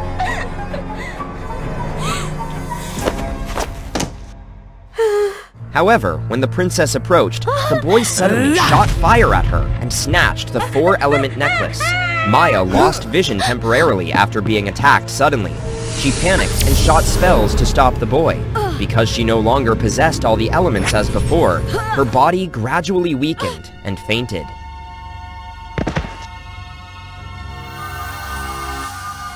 When Maya woke up, she was brought back to the palace by the people nearby, and her parents were also worried as they knew the other gems were gone. Maya's parents tried to find a cure for their daughter and sent someone to find the necklace, but the situation was not positive. However, Maya did not accept herself to be dependent on others, so she quietly left the Air Kingdom to find the remaining 3 gems to regain magic. While Maya was lost and did not know where to go, suddenly the light from the Air Gem radiated and showed her the way to the remaining gems. Turns out he went through the Earth Kingdom, the Water Kingdom, and returned to the Fire Kingdom, so I have to hurry to find him. Otherwise, my life would be difficult to keep at this time.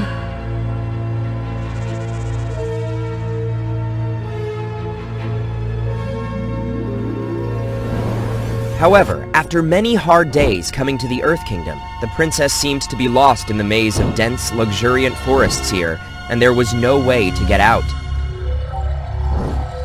And because her health was greatly reduced after losing the necklace, Maya's body gradually lost strength, so she could not continue to fly.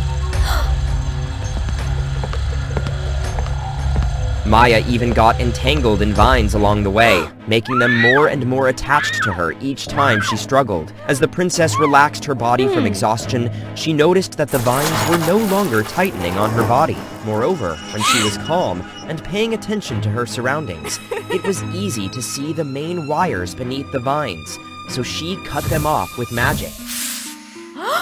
Well, it turns out that in dangerous times like this, instead of getting angry and hastily destroying everything like before,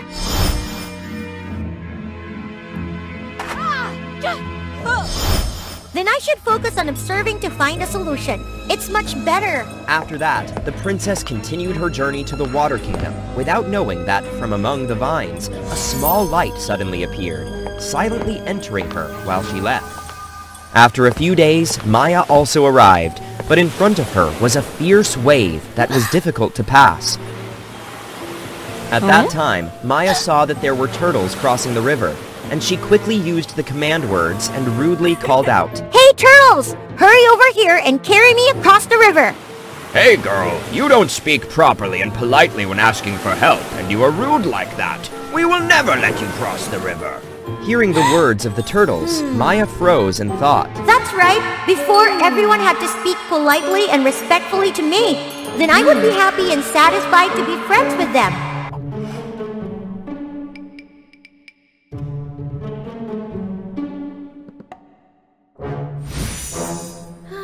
If I keep this bossy attitude, not only will the turtles refuse to let me cross the river, but I will also go against the rules I want people to treat me before. So Maya hurriedly apologized to the turtles and asked for crossing the river politely. As the princess thought, after hearing the gentle offers of help, the turtles turned around and agreed to take Maya to the Fire Kingdom.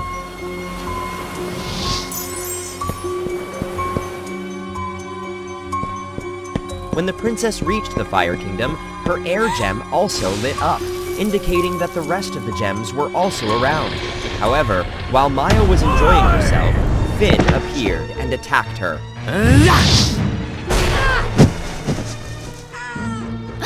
Finn! Hello, princess. I didn't expect that I can see you there without spending so much effort looking for you. Moreover, if you voluntarily give me the remaining gem, I won't fight with a weak person like you. Never! Then don't blame me. Finn then tried to shoot Maya with magic, forcing her to use all her strength and gradually weakening. Knowing that she could not last long, Maya decided to risk her last plan. Finn, despite possessing the 3 gems, it seems that you still spend a lot of effort to defeat me. I think you are the weak one. Well, if that's the case, I'll show you how powerful magic that you used to have was.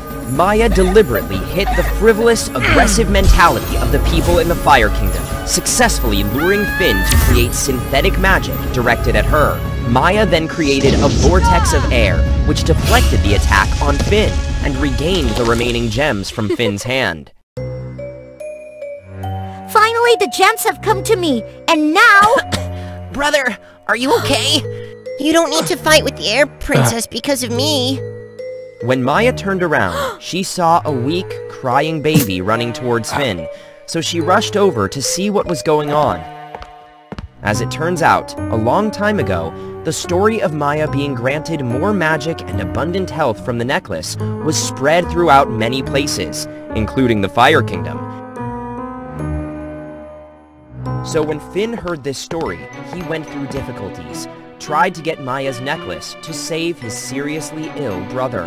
Originally, Maya was an arrogant person, so that she probably wouldn't let anyone touch her necklace. That's why Finn caused such a big disaster. I'm sorry, but I really need the necklace to save my brother. You can punish me whatever you want, but please save my brother. Princess, please don't punish my brother. He just wants me to get well soon and play around like other friends.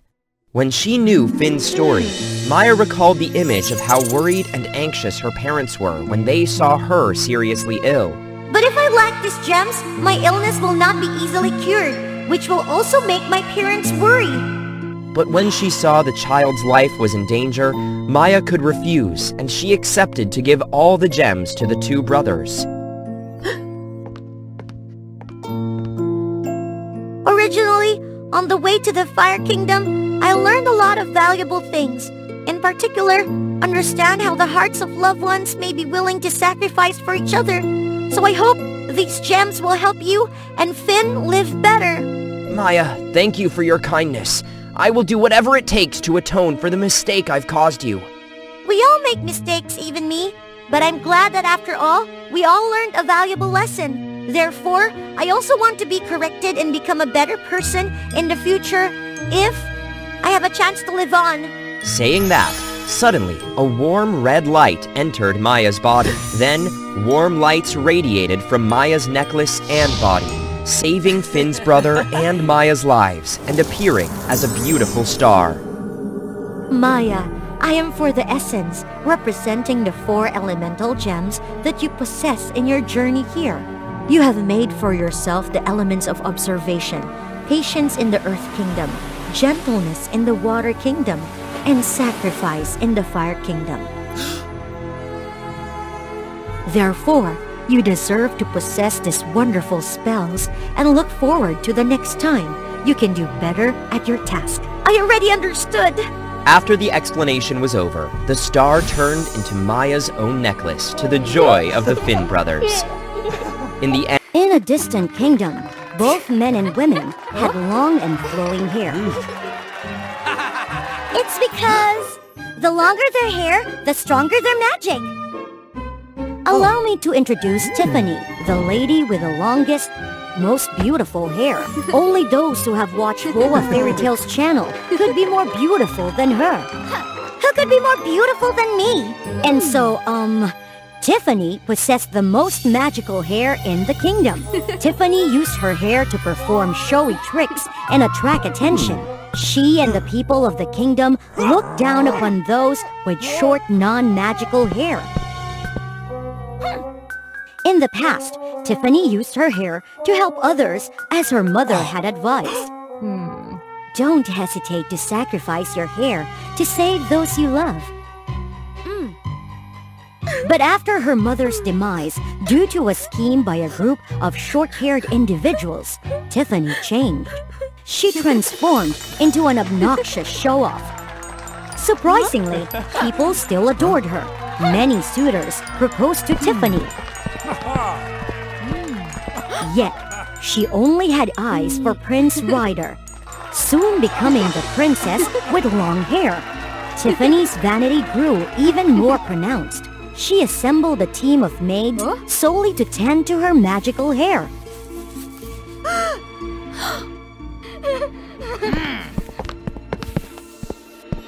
The finest hair care elixirs were served for her alone.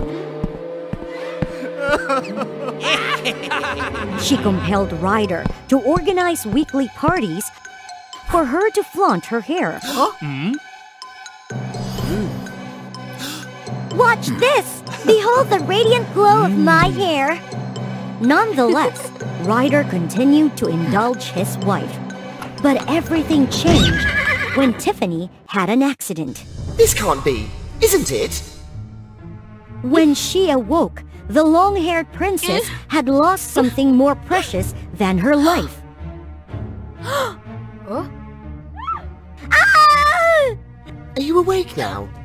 What did you do to my hair? Who are you? I am Tonsa. I found you lost in the forest, Your Highness. Your hair had already vanished by then. I had to bring you here. Where is here? The village of Short Hair. What? I have to stay here? Hey. If you go back, they would cast you aside. And who's to say they would recognize you? He isn't wrong. I've lost my hair. Reluctantly, Tiffany accepted the offer from that young man.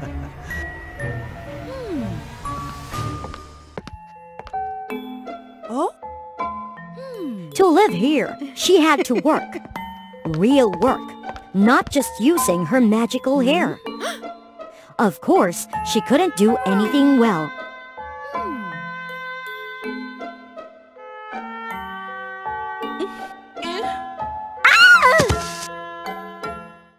Disliking farming, she began serving the long-haired folk. And she truly didn't excel at anything. How can hair brushing even cause fires?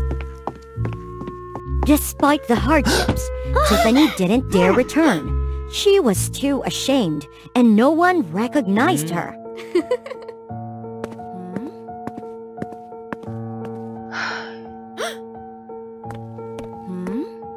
Fired again, huh? Come work with me instead.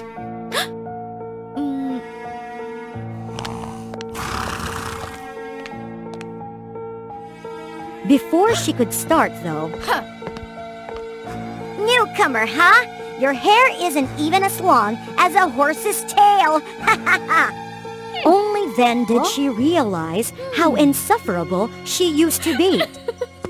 Surprisingly, Tonsor stood up for her. He even accepted losing his job to save her.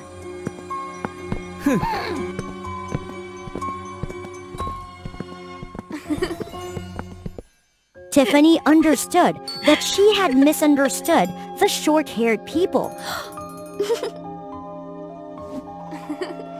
United by their lack of magic, they helped each other willingly.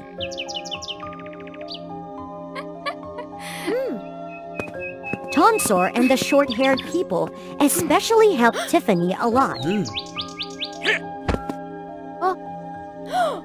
Oh hey, who asked for help? Gradually, a connection formed between the two.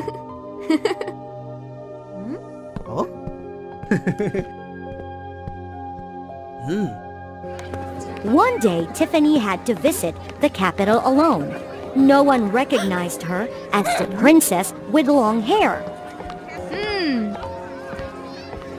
And she saw her former husband, Ryder, but he seemed different. Why does that hair look strange, yet familiar? Is that my hair? It's you! You stole my hair! Isn't that the princess? Exactly, that's her face. Obviously, Tiffany was captured immediately. I never thought you'd still be alive. It turned out Ryder had lived for a long time. He stole beautiful hair to maintain his youth. Because Tiffany was so famous, he had to trick her into marrying him to fulfill his sinister plan. I once had your mother's hair. Yours is even better. The short hairs harmed my mother, didn't they? I hired those guys. This time's no different. That tonsor should have ended your life. Only then would the hair be truly mine. Once I am powerful enough, I shall seize control of the kingdom's hair magic.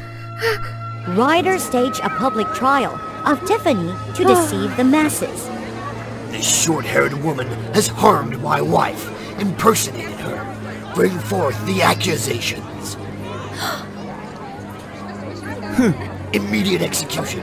No excuse. Stop! Tonsor suddenly appeared, exposing all of Ryder's wrongdoing. That hair identical to the princess's former locks? I knew it instantly! A forgery! And then everyone's hair shall belong to me. And you too.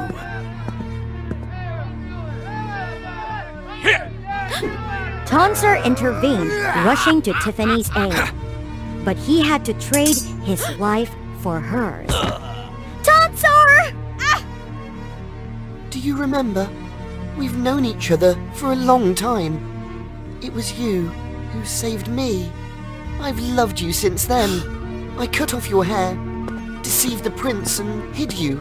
I'm sorry. I'm so sorry. No! Miraculously, Tiffany's emotions triggered her hair's magic. I know. I can't let you live. Her hair punished Ryder and returned to her. However, the new magic wasn't powerful enough to save Tonsor.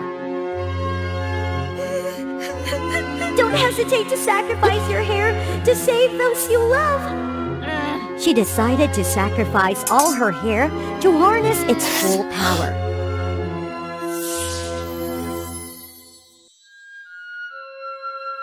Tiffany? Though she lost her hair, Tiffany saved the man she loved. And she changed the mindset of the entire kingdom. These two short-haired individuals saved the whole kingdom. From then on, people with long hair and short hair began to live together harmoniously. As for Tiffany, she matured and became the rightful ruler. And oddly enough, her hair started to grow again, allowing her to use it to aid the kingdom once more. Old peach forest, when the moon rose high, casting light streaked through the leaves, in the deep place of the forest, the power of the strongest creature arose. At the same time... Mom!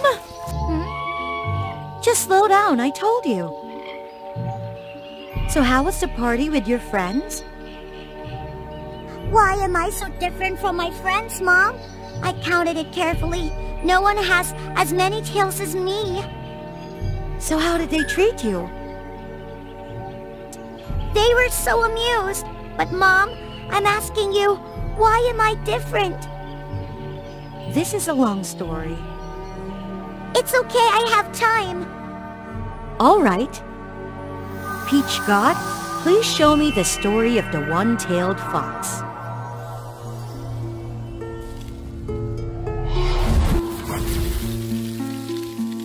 This mirror will tell us the whole story. Far away from the human world, deep in the jungle, was the home of the fox tribe. Their identity and strength were determined by the number of tails at birth. Has she given birth? How many tails? Female fox, one tail. The appearance of Alicia, the one-tailed fox, was considered the most disastrous failure in the history of the fox tribe. In contrast to Alicia, her parents and two brothers were eight-tailed foxes, meaning their family was the most robust family in the tribe. Therefore, Alicia was always compared with the elite members of her family. Oh, Mom, why is there such an ugly one-tailed fox? Why did you say every member of that family is very strong? Even I have more tails than her. She said the truth. What a loss! Alicia grew up in the estrangement and ridicule of the whole tribe. She was often isolated by the foxes of the same age. One-tailed, my mother said that even your parents don't love you. Her father also thought that she was too weak and embarrassed him. He did not let Alicia participate in outside exchanges, making Alicia even more desperate and losing faith in her fellow human beings. She thought that she was not loved by her own family and that she did not belong to this world. During a run, Alicia got lost in the town where humans live. Huh?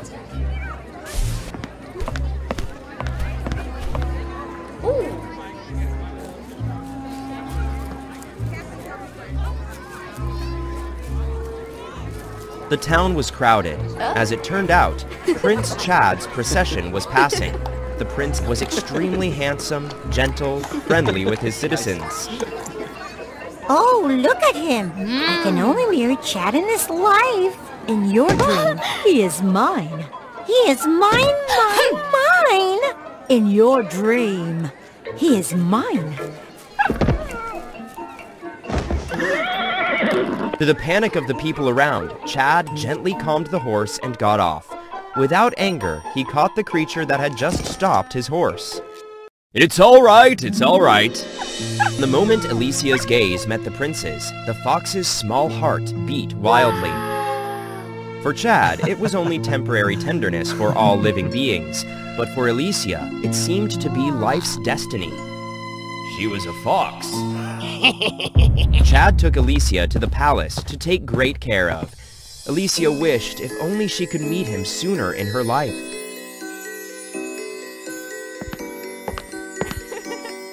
He's so perfect. I don't know which girl is lucky to be paired with a prince in the future.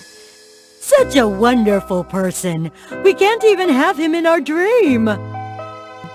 Who taxes dreams? Who knows? Even a pet-like kid can turn into a human and may have the opportunity to become Chad's lover.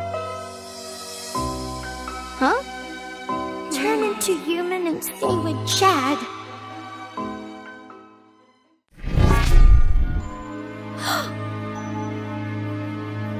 Alicia, how dare you leave the fox tribe? If we don't look for you, you'll never come back, will you? Father, I am lost. It is very good here. No one harms me. It's simple as you think. What do you know about humans? The prince is very good to me, even the servants. At least I am not bullied, ridiculed, or isolated here. I'm tired of that scene. Hear what she says. A coward like her dares to argue with her father just because of humans. Alicia, we just want the best for you. Humans treat you well because they have not yet realized that you are a fox.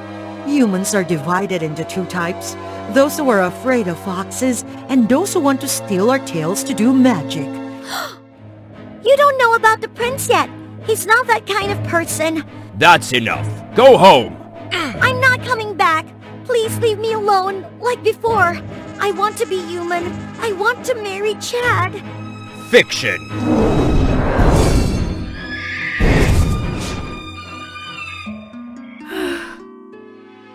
Missing the prince too much, she did not want to eat or drink anything, but cry all day. Alicia was already thin. Now she was even more wilted. Stop being like that. Why are you with Father? Is it for love? I don't know what love is, but just seeing Chad makes me so happy. Before, I loved to watch the peach blossoms fly in the wind when I was sad. For me, the warm days lying under the cherry blossom trees are the happiest. But now, if I could be with Chad, I would give up all my warm days. Mom, I'm scared. I'm afraid I won't be able to see him again. Then my world will be nothing. Nothing anymore. Unable to bear that, Alicia's mother begged her father. We can keep her, but we can't keep her heart. Just like that, I'm afraid. Can we let her go?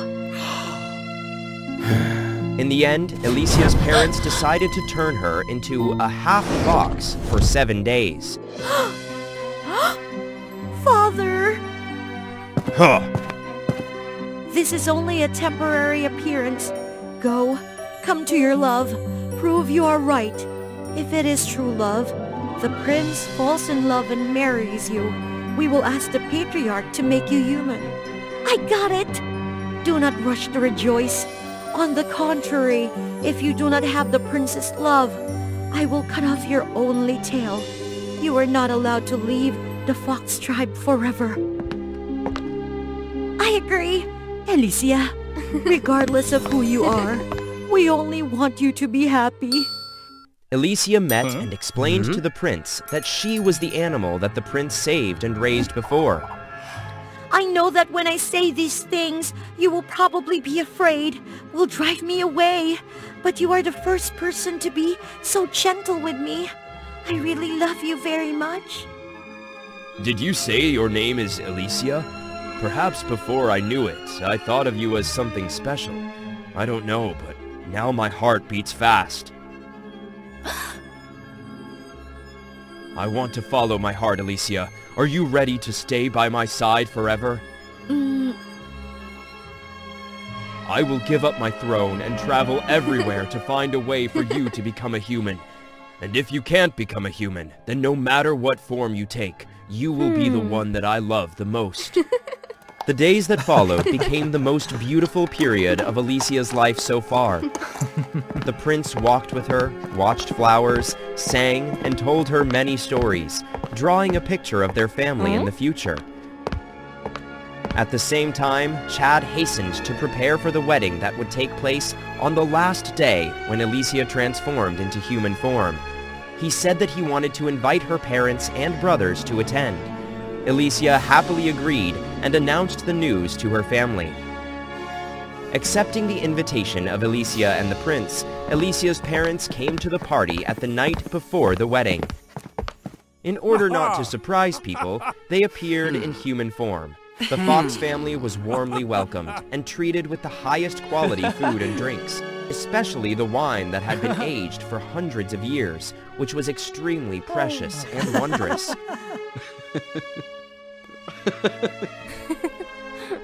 After drinking that glass of wine, Alicia's parents and brothers all fainted immediately and transformed into their original forms. All the people around turned into smoke and disappeared. They were all turned out by magic. Chad laughed, changing into a cunning wizard's outfit. Because he wanted to inherit the throne, he had long studied evil magic. And the tail of the eight-tailed fox was what would make his magic stronger. In a little while, all these tails will be mine. Are you ready for the rise of the most powerful wizard of all time? Who are you? You are not Chad. Release my family and prince. Prince! I want more than that. The old king, my father, hesitated to give up the throne. He thinks I'm not talented enough for this position. Now look, who wants that throne? Guess what the great wizard will do to that stupid old man. No!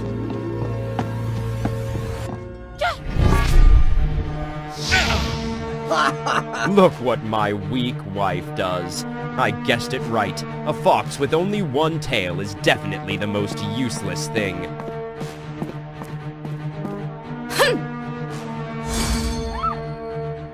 Because you are bait to help me catch this big batch of tails, you will be the last one to cut your tail, okay? My parents are right. You are evil. You never loved me. Don't blame me, poor girl. Blame yourself for it. Love, your blind love has put your family in the situation it is in now. To me, you or your love are equally pathetic. Alicia despaired. She had realized that Chad had never loved her. His tenderness and kindness were all just a play before, and she was a tool for him to carry out his brutal malice. Alicia regretted. If she had listened to her parents and had been more vigilant, it wouldn't have led to the situation today. Chad was right. She had always been so weak. Alicia unleashed another green magic ball, a bigger one, causing Chad to miss his step and take a step back.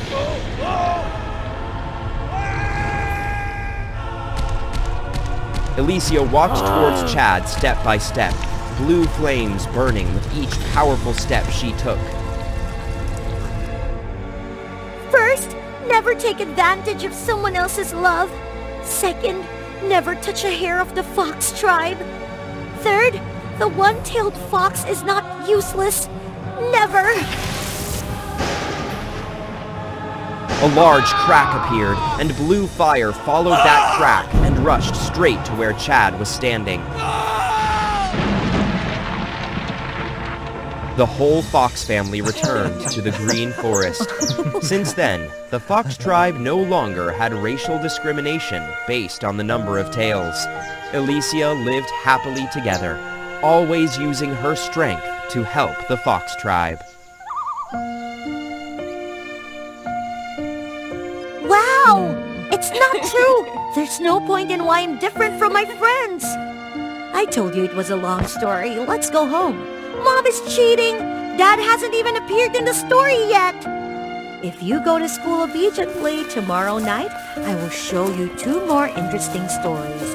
The thing is, Mom and Dad meet in space. What would happen if a bride passed away right before her wedding?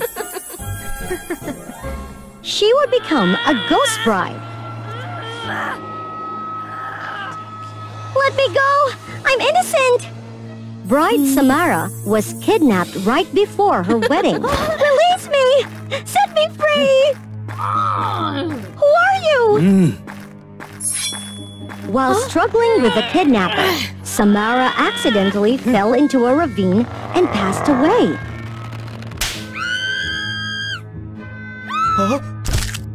Descending to hell, Samara cried out for justice, but in vain. Death and the king of hell believed they were not at fault.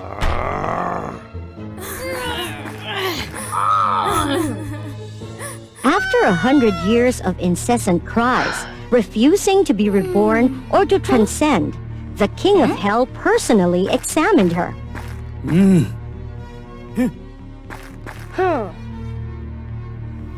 Subscribe to the WOA Fairy Tales channel so that we can reach 1 million.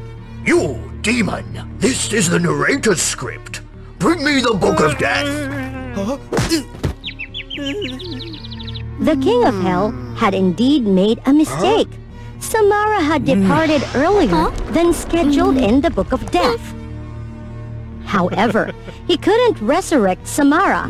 She had too many attachments, consumed by both hatred for the kidnapper and regret for not having a happy wedding.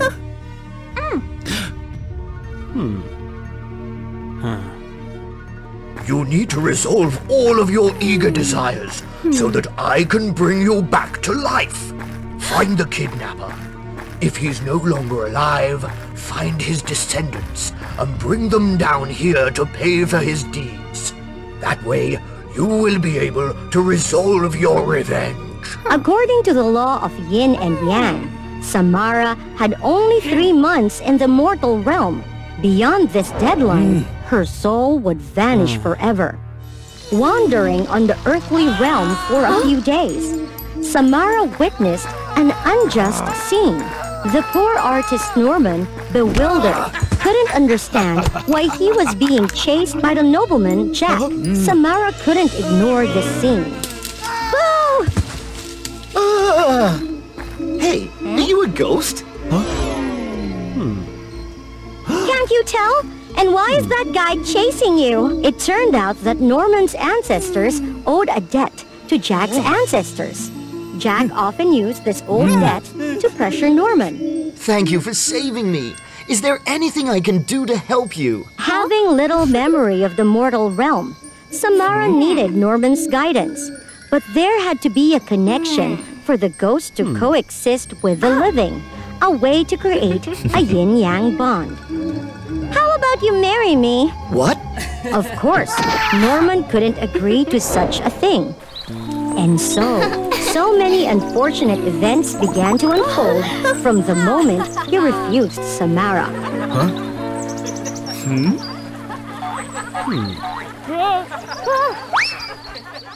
Determined to make Norman pay, Samara caused mischief to force him to marry her.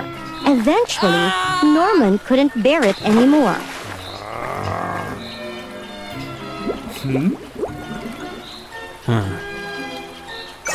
What are you thinking now? Dealing with ghosts and demons was highly forbidden, and poor Norman had no choice but to have a ghost wedding with Samara. So, do you agree to marry the bride? No, yes, I mean... If you don't agree... Yes, I agree, I agree. Norman's life changed from that moment on. Living with a ghostly wife was certainly not an easy task. What are you doing? There were many conflicts between the mortal youth and the 100-year-old ghost. How rude! How dare you! I'm over 100 years older than you! Who knows if ghosts even take baths?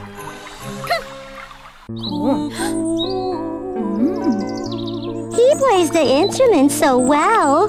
I wish he were mine. Numerous funny and amusing situations occurred between the two of them. Sorry, ladies. I have to go. He plays the instrument so well. Oh, I wish he were mine. Don't be jealous like a child. Things happened strangely when one day Jack appeared again, causing trouble for Norman. Witnessing that scene, Samara recalled the time that she had been harmed by an evil person in the past. Huh? What are you hiding in there?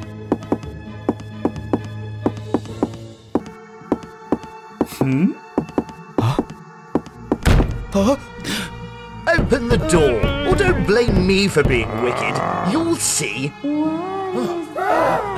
Handsome guys, come here with me.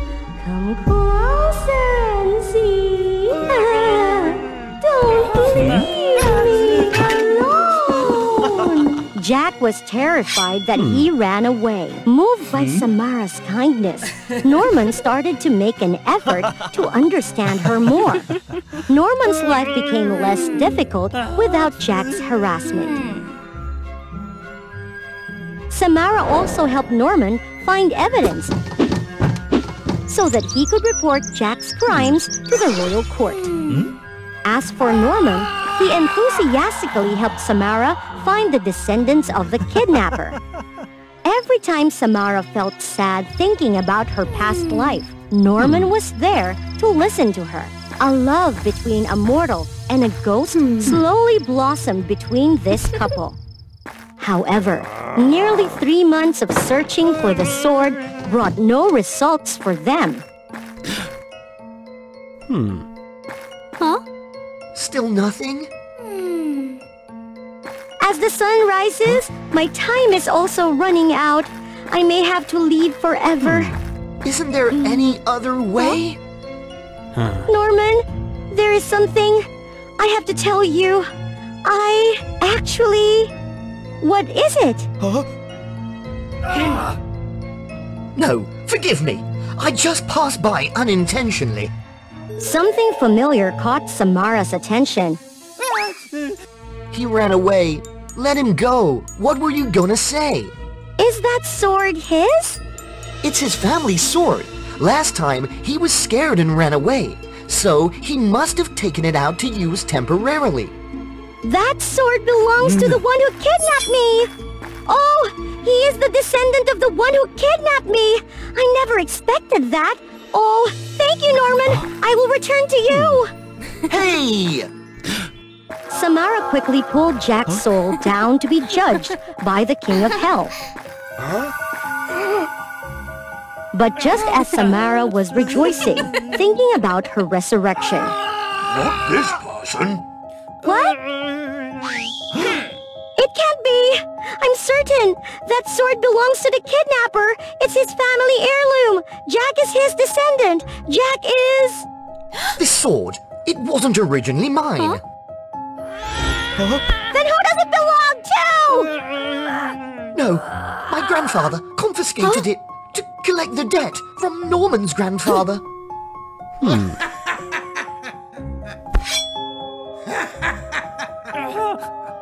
What? How is that possible? Norman! Ah, here he is! Right, that's him. He's the one. He's your ancestor. Norman is the one you must seek revenge on.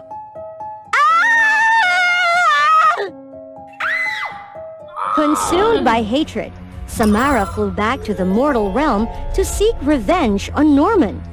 Huh? What should I do now? Norman, visiting the graves of his ancestors, unaware of what was about to happen. Is this the grave of your ancestors? Samara? I thought you'd had... I thought so too. In her frenzy, Samara explained everything, blaming Norman and his ancestors for stealing her life away. You must pay for your life! I will drag you to hell! I accept. As long as you can live, my ancestors have wronged you. I will bear their sins in their place. Samara suddenly snapped back to her senses. How could she harm such a kind-hearted person? Someone who had given her a period of happiness she had never experienced before. No! How could I? You have done nothing wrong. I cannot harm someone who cares. Samara! No, the sun is rising. Please take me to hell, Samara. There's still time. Please. I'm sorry, Norman. Norman's life seemed to return to its previous state. As for Jack, the king of hell told him everything before sending him back to the mortal realm. He's still alive, which means the female ghost is gone, according to my plan. You can't hide anymore! Come out! It's not the time now. How dare you! What about the handsome guys? Come here with me. Come closer and see. It can't be. That ghost must have vanished, right? Are you Jack? We received a complaint about you. Where are your companions? Catch them! Oh, Samara. I thought so too. It turns out, at that moment, I didn't actually vanish. When I forgave you, I no longer had any trace of resentment. I also have a happy marriage with you, something that was taken away from me. So, I no longer hold any grudges. The King of Hell called me back for rebirth. But you've been down there for so long. Your loved ones are no longer here, aren't they? Perhaps, I guess. Or maybe you should stay here with me. But Will you agree? I agree! And from that moment on, they lived happily together, forever and ever. General Eric returned home in the midst of a storm, only to be disappointed.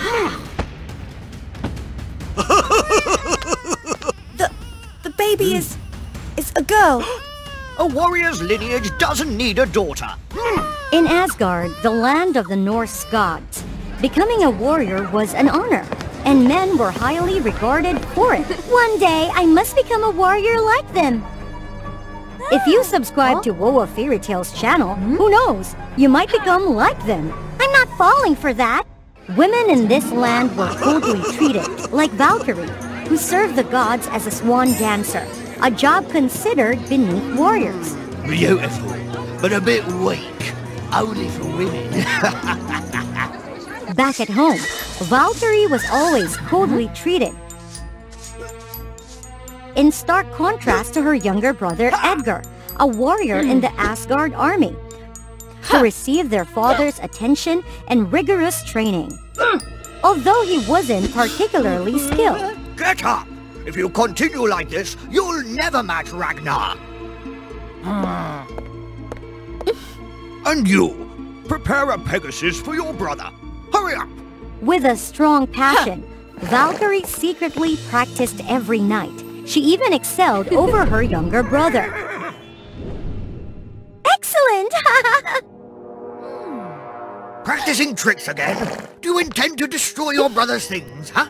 Women can't be warriors. Why? Why do you have a... Valkyrie remained determined to pursue her dream.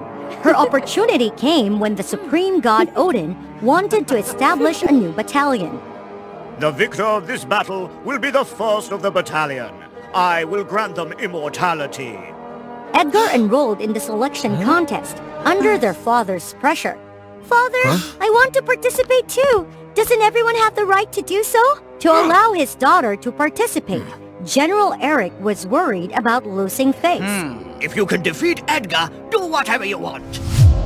So Valkyrie and her younger brother competed against each other. Following the contest's rules, the first one to touch the ground loses. The dancer completely overwhelmed her warrior brother.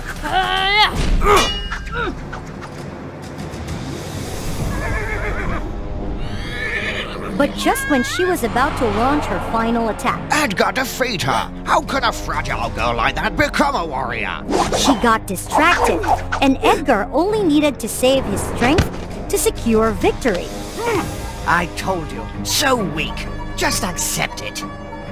However, Edgar wanted his sister to impersonate him in the competition. Father forced me into the army. I don't have the qualities. I just want a normal life.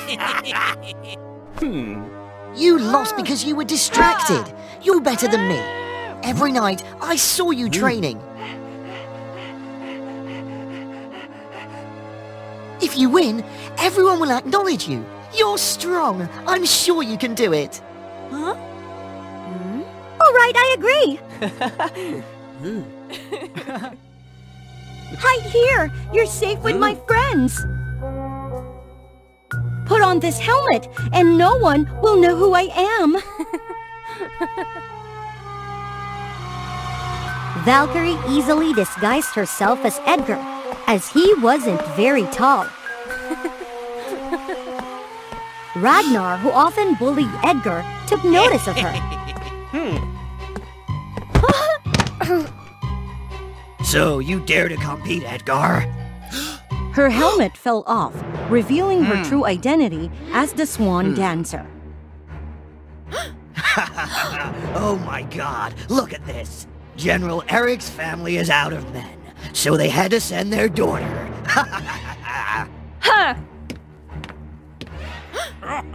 Valkyrie, come back! Come back immediately! How dare you! No! I absolutely won't! Dear Lord Odin, is there any rule that forbids women from participating in this contest? Indeed, you are allowed to participate if you have a Pegasus and armor.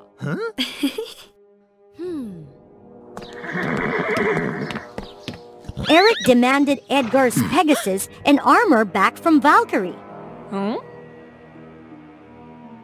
Please, can someone lend me armor and a Pegasus? Let her borrow him to mess around, huh? Not happening.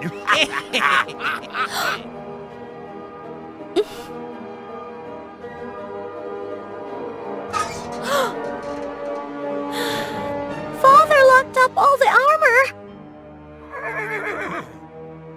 Your wings aren't fully healed yet. How can you fly?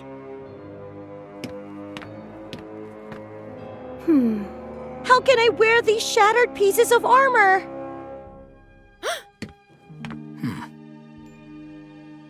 With no other choice, Valkyrie had to bring her father to where Edgar was hiding.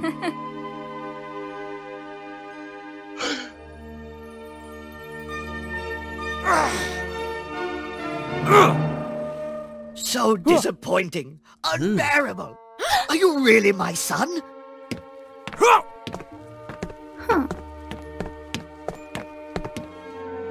the end, I couldn't do anything. Do I have to do things I don't like for the rest of my life? Looking at her swan dress, the dancer suddenly had a crazy idea. In the arena, Ragnar had defeated many opponents, including Edgar. What's this? Why are you all so weak? Not a shred of masculinity. Who's next? Is there anyone brave enough to challenge me? If no one dared to challenge, Ragnar would be the victor. So the winner is... I challenge you! What's this? Isn't this a stage for you, dancer? Valkyrie used her swan dress to create a new set of armor and heal her Pegasus. I beg you, come back! Don't embarrass me like this! Is there anyone else brave enough to challenge me besides this dancer? Get down! He's really strong! You won't stand a chance! I'm at a complete disadvantage here! You're strong! I'm sure you can do it! Valkyrie, Swan Dancer, daughter of Eric, I challenge you! Approved! The battle begins! Yes, ladies and gentlemen, on the other side of the arena is the most feminine warrior in the history of Asgard. Ragnar couldn't believe that the feminine warrior immediately overwhelmed him. Too fast? How? Since when? That's right, a woman, a little girl. And she's wearing that lightweight swan outfit. That's why she's so incredibly fast. Ragnar's overconfidence in the dancer nearly cost him dearly. Many times, Valkyrie could have defeated him if not for a stroke of luck. Alright, not just anyone can do this. Thanks to her agility, Valkyrie easily dodged the bulky warrior's attacks. Where is she? Where did she go? The battle raged on, stunning the audience with its intensity. Impossible! Is that Valkyrie? Nevertheless, she couldn't dodge forever. Surrender! Your arms can't wield a spear anymore! Valkyrie! Valkyrie! Valkyrie! Valkyrie! The brave ballet dancer boldly charged at Ragnar, dropping her spear to everyone's surprise. Soaring up like a swan, she pulled her opponent down. Valkyrie was supposed to be the one falling. Is that a bird? Is that a Pegasus? It's Valkyrie! My daughter Valkyrie! Valkyrie utilized the flying capabilities of her swan dress.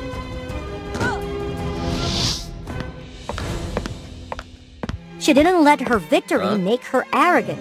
Let's cheer for Ragnar, a strong and brave warrior!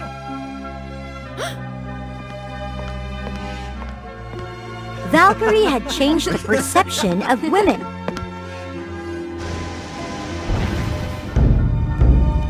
And the winner is...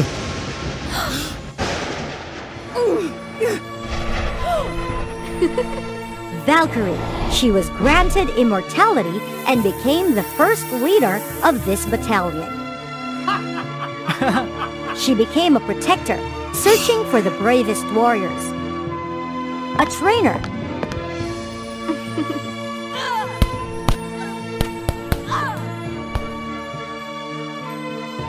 Many women became warriors under the battalion named after her. March on, Valkyrie Battalion! World filled with animosity, the four tribes of light, darkness, fire and water have been waging war against each other for centuries. No one knew exactly when, but demons in the form of lightning bolts began to appear in the lands of the four unicorn tribes, with the four legendary weapons Flamebrand, Aqua Trident, Shadow Blade and Luminous Bow. The unicorn tribes created a barrier to prevent the invasion of the demons. Despite the conflict among the four tribes, the unicorn princess Eclipse, Solar, Blaze and Marina remained close friends since childhood. They often secretly met in a lush green valley, a place untouched by war, filled with the laughter of children and pure friendship. But one day, Eclipse's mother discovered this unworthy friendship and forbade her from seeing her friends again. When Eclipse turned 18, her mother revealed a shocking prophecy. Eclipse, I need to discuss a matter of great importance with you. What is it? Shadowblade told me that the only way to rule the unicorn world is by combining the 4 legendary weapons into the elemental Nexus Blade. It is a sword so powerful that it can even banish demons and bestow immense strength upon its wielder. So you mean we need to acquire those legendary weapons? Yes, all your training and efforts have led to this moment. Bring pride to the Darkness Tribe. Driven by her loyalty to the Darkness Tribe and the bonds of their past friendship, Eclipse decided to heed her mother's words. She was determined to obtain the weapons and become the most powerful being. Oh, Eclipse, what are you doing here? I miss you so much. I miss you too, but listen, there's an urgent matter. Sola's smile vanished upon hearing Eclipse's intention to acquire the weapons. What nonsense! Your mother's prophecy might not be true. Besides, we have already the barrier formed by the 4 legendary weapons. There's nothing to fear. But it seemed that Lola underestimated the danger of the demons. Believe me. How audacious! You're just trying to cause trouble, aren't you? In her anger, Sola chased after Eclipse vigorously. The power struggle between light and darkness remained evenly matched. Eclipse knew she wasn't capable of persuading Sola at that moment. Look closely! The barrier can be destroyed at any time! I don't believe it, you traitor! Ah!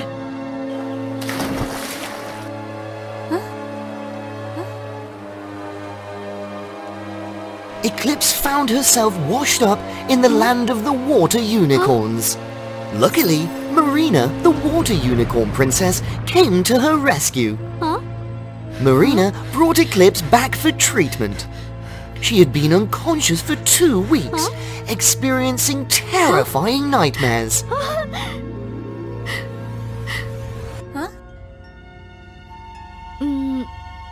Marina? Take it easy, you're still very weak. Water unicorns were known for their healing abilities and gentle nature. Hence, Marina couldn't bear to see her friend perish in the river that day. It's not good. We don't have much time left. As predicted by Eclipse, the barrier in the land of the water unicorns was weakening, and even a hole had been broken. Give me a hand!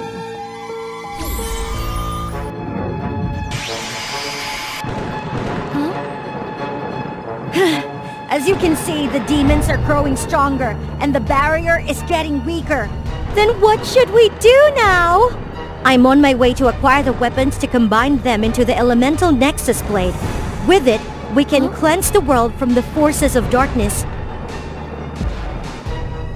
Would you like to join me on this quest?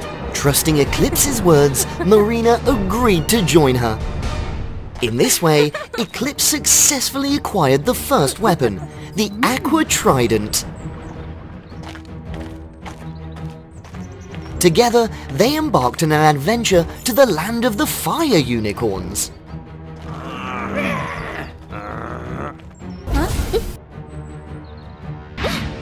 Why are there so many monsters here?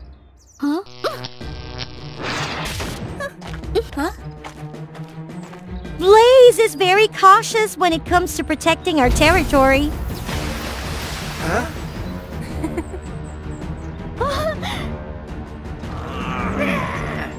In a moment of danger, Marina and Eclipse combined their water and shadow energies, creating a powerful magic star.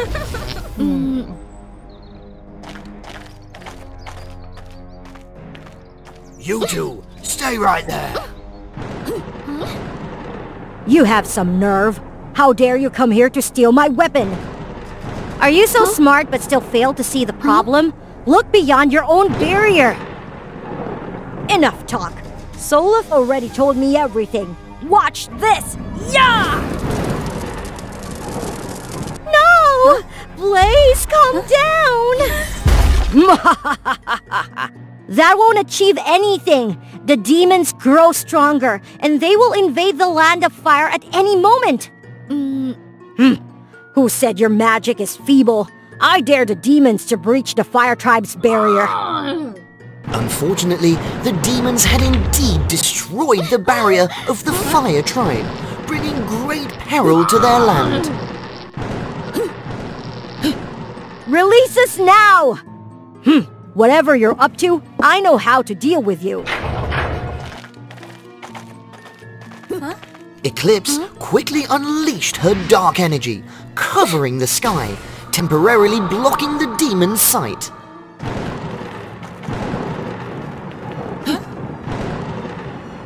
Now you see that? Will you join us in persuading Sola? I guess there's no other choice. As expected by Eclipse, the flame-brand weapon was acquired.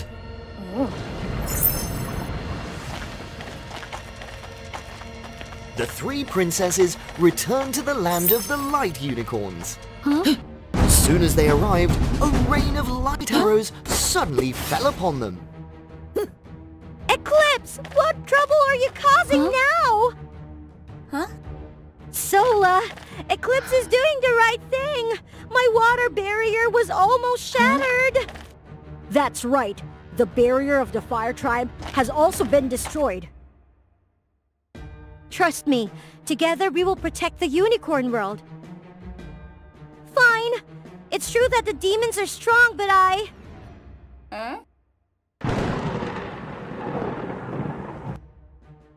You're just like us. The most important thing is to still bring peace to our tribes. I believe a true princess will know what the right decision is. All right then.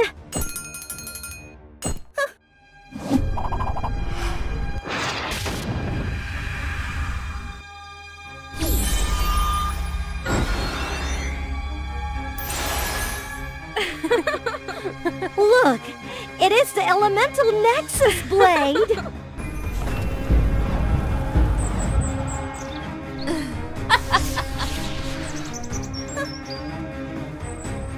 We did it! The demons have been expelled! Yes, the demons are banished, and from now on, this sword belongs to the Darkness Tribe. Eclipse, how dare you! I knew we shouldn't have trusted this little traitor! Give it back! Return the weapons to me! No! From now on, the Darkness Tribe will be the new truth! Oh! It's shattered! Eclipse was overwhelmed as the demon rose stronger than ever before, swiftly attacking the Castle of Light, crushing all hope and faith. Eclipse, holding the largest fragment of the sword, remained unaffected by the lightning bolts. Blaze! Marina! Are you satisfied now? The world will be engulfed in darkness as you wished. No! Sola! Eclipse then walked into the darkness, feeling lost and helpless. The light had vanished from her life, replaced by soulless creatures devoid of consciousness. For the first time in her life, she felt profound loneliness. She could no longer speak with others or laugh with anyone. The joyful memories of her childhood flooded her mind once again. The four of them, simply being together like innocent children, represented her happiest moments in life. In the depths of despair, a flicker of hope ignited within Eclipse's heart. She realized that the desire for domination was a mistake. Life couldn't be complete without love and compassion. This is the source of the demons. Give up! You've already lost! Who are you exactly? Why do you seek to bring calamity? I was born from the animosity between the 4 unicorn tribes. I've been accumulating power, growing stronger day by day. I want to plunge the world back into a void of despair, where there is no pain, no war, and everything returns to nothingness. Silence! I won't let you wreak havoc any longer! Eclipse made a final desperate move. Even if it meant sacrificing herself, she was determined to bring life back to the unicorn world. The demons were permanently defeated, but Eclipse disappeared, leaving only the fallen sword behind. I can't remember the last time I saw such a beautiful rainbow. Eclipse was nowhere to be found, and everyone believed she had sacrificed herself to vanquish the demons. Eclipse, where are you? It's all because of me that my daughter... I'm truly sorry, everyone. At that moment, Sola heard her friend's cries coming from the fallen sword. It turned out that Eclipse's soul was trapped within it. United in forgiveness for Eclipse, they poured their energy into the shattered pieces of the sword. With the power of the 4 elements, the sword was restored, and Eclipse's soul was set free. I was truly wrong. I'm sorry, everyone. I will do everything to make amends. From then on, the unicorn tribes no longer competed but lived happily together. They took turns guarding the legendary sword at a sacred shrine.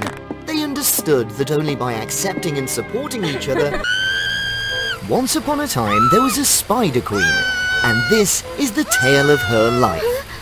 But first, follow the WOA Fairy Tales channel. Don't interrupt the story, okay? The Spider Queen, Charlotte, lived in seclusion within the forest, as everyone feared her eerie presence. In reality, Charlotte was very kind-hearted. She used her abilities to protect the forest. Despite her kindness, Charlotte believed herself to be terrifying. In the past, Charlotte's former husband sacrificed himself trying to save her, but people misunderstood that she was the one who harmed him.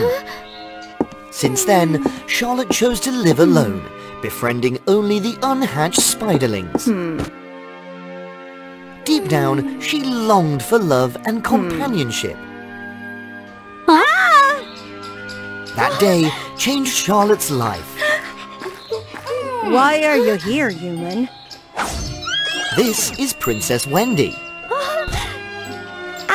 Actually, I need your help. I'm an outsider. No one values me. I'm always alone. I have to win the fabric weaving contest for the princesses, so the royal family won't abandon me. But my weaving skills are poor, so you want me to do it for you? The answer is no. If I win, I can convince the people that you're not scary, and if they see your talent, they'll trust us. Charlotte didn't want to see herself and her spiderlings lonely anymore. Charlotte also empathized with the prince's situation. Wendy went all out to protect Charlotte, and it had been a long time since the Spider Queen received such respect when they returned to the castle. That night, she diligently wove a beautiful gown for Wendy to use in the contest. It's marvelous! Truly breathtaking! Thank you? Her efforts were rewarded. The gown she sewed for Wendy was indeed the most beautiful gown. And Wendy easily won the first round of the competition. The dress is stunning. I had no idea the princess was so amazing. people like my dress? It's truly that wonderful? Wendy was really glad after coming back from the contest. I knew you were right. Unbeknownst to them, Anna, a competitor, plotted revenge against Wendy. Little did the villains know that Charlotte was with the princess. And they were quickly defeated. Charlotte, if you didn't, Don't. You're my friend. I'll do everything to protect you. I'm not... Though Wendy behaved strangely, Charlotte couldn't investigate further, as she had to prepare for the next round of the contest. In the following round, the princesses had to weave a giant fabric kite across a deep abyss. In the end, only Princess Wendy and her rival Anna remained. And of course, the kite woven by Charlotte brought victory to Wendy. Wendy! Wendy! Wendy! Wendy! Wendy! Wendy! Spider Queen Charlotte felt as if she was being cheered for. I can't lose. You'll pay for this. Wendy, thanks to you, I discovered my own talent, and you became my friend. I truly appreciate it, after all these years. I'm not the person you think I am. The princess left again, just like before. But this time, Charlotte couldn't ignore her friend. And she discovered the secret that Wendy had been hiding. The princess wasn't abandoned at all. Wendy was actually quite playful and loved parties. Out of vanity, she had bet that she would win the contest. Wendy seemed hesitant, but... So, you deceived me? Just to satisfy your selfish vanity? Yes, but I truly regret it, because you actually cared about me. You were the first person. I can still convince them that you're not scary. Enough! Thinking she would be loved, the Spider Queen was deceived by her own friend.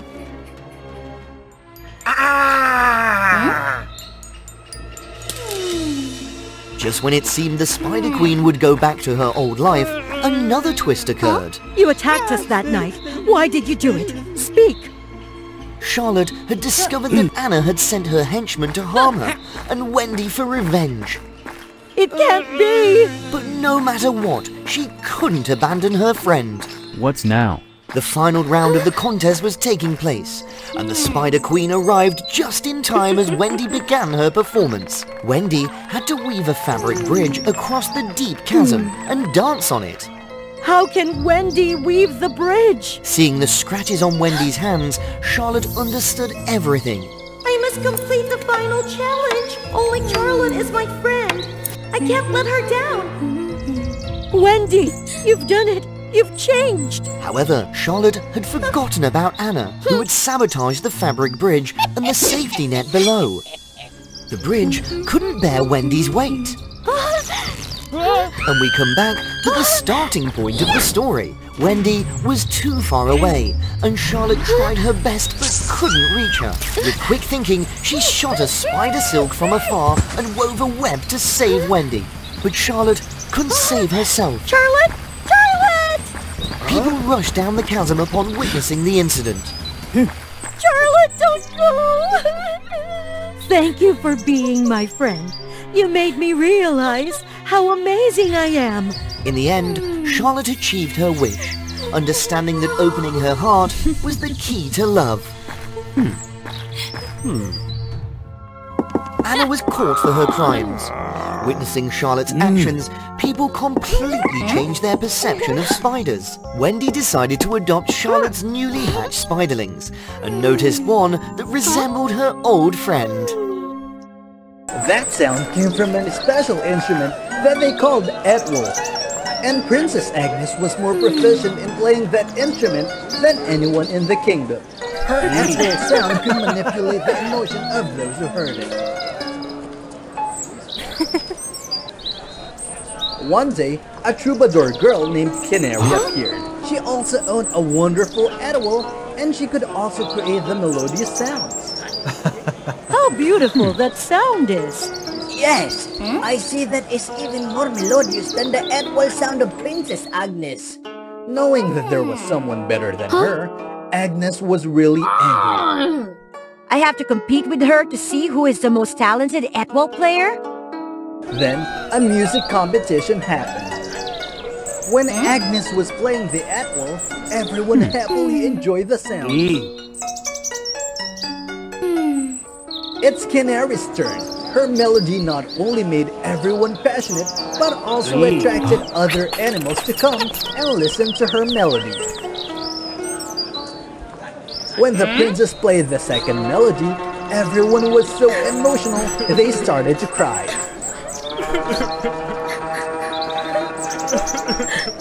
The second melody of Canary even calmed everyone's soul. More than that, the plants around started to bloom and produce beautiful flowers.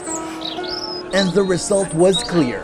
Canary's melodious sound not only made people become passionate, but also attracted other creatures.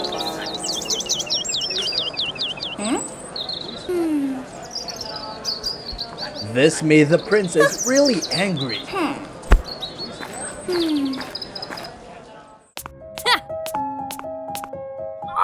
In her anger, she suddenly discovered a secret room.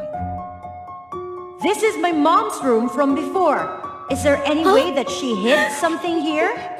Stepping inside, she discovered a wooden box which was covered in dust in the middle of the room. More surprisingly, inside that box, there was an Etwall which looked really new. Agnes tried playing a note. That sound was really clear, making her really excited. Great! With this Etwall, I will be able to defeat her easily. Then, Agnes decided to challenge Canary one more time. Just looking at the Etwall, Canary was really frightened. Princess, please don't use that instrument. You're afraid that I will defeat you, right? No, it's not. If you want, I will succumb to you. Just don't touch that Etwall. You dare despise me? If you don't attend this competition, we'll punish you for disrespecting the royal family. Then, the princess played a melody.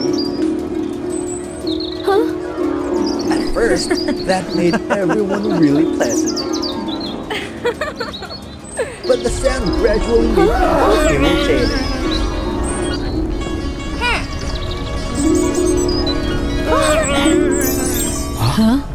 When Agnes stopped playing, everything around was totally destroyed. What happened? That's the Etwall of the devil. Many years ago, their grandmas were the best wizards of the kingdom. For chasing the devils away and bringing the peace for the people, together they created Etwall. The spiritual power of the Etwall was so great that the devil all wanted to own it. One day, a devil somehow snuck into the room where the Etwall had been placed and absorbed it.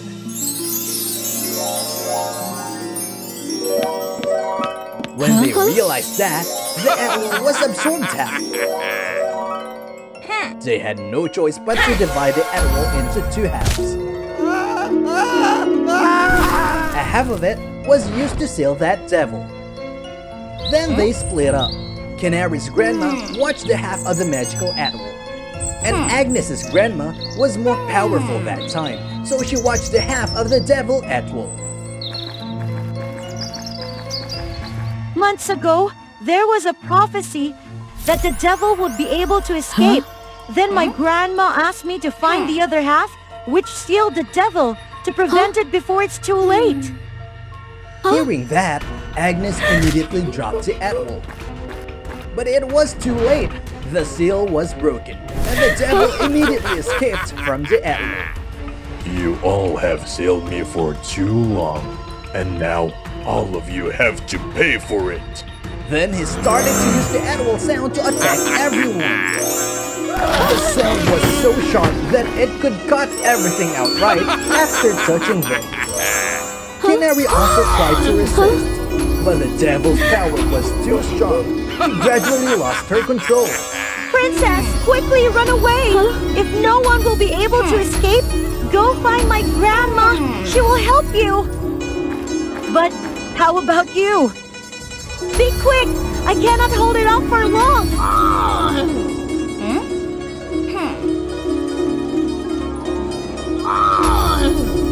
Huh? Why haven't you left yet? I won't go anywhere. This is my fault. I have to face it. Then, the two girls together played a stronger melody. After a while, their melody gradually overwhelmed the devil. It gradually separated the devil from the animal, then swallowed him. Canary, we made it! Huh? I'm sorry for my arrogance, which caused all of these troubles. It's alright. Everything was also solved by your help. Thank you for not leaving me alone before. Anyway, I think that is also a good thing. Good thing?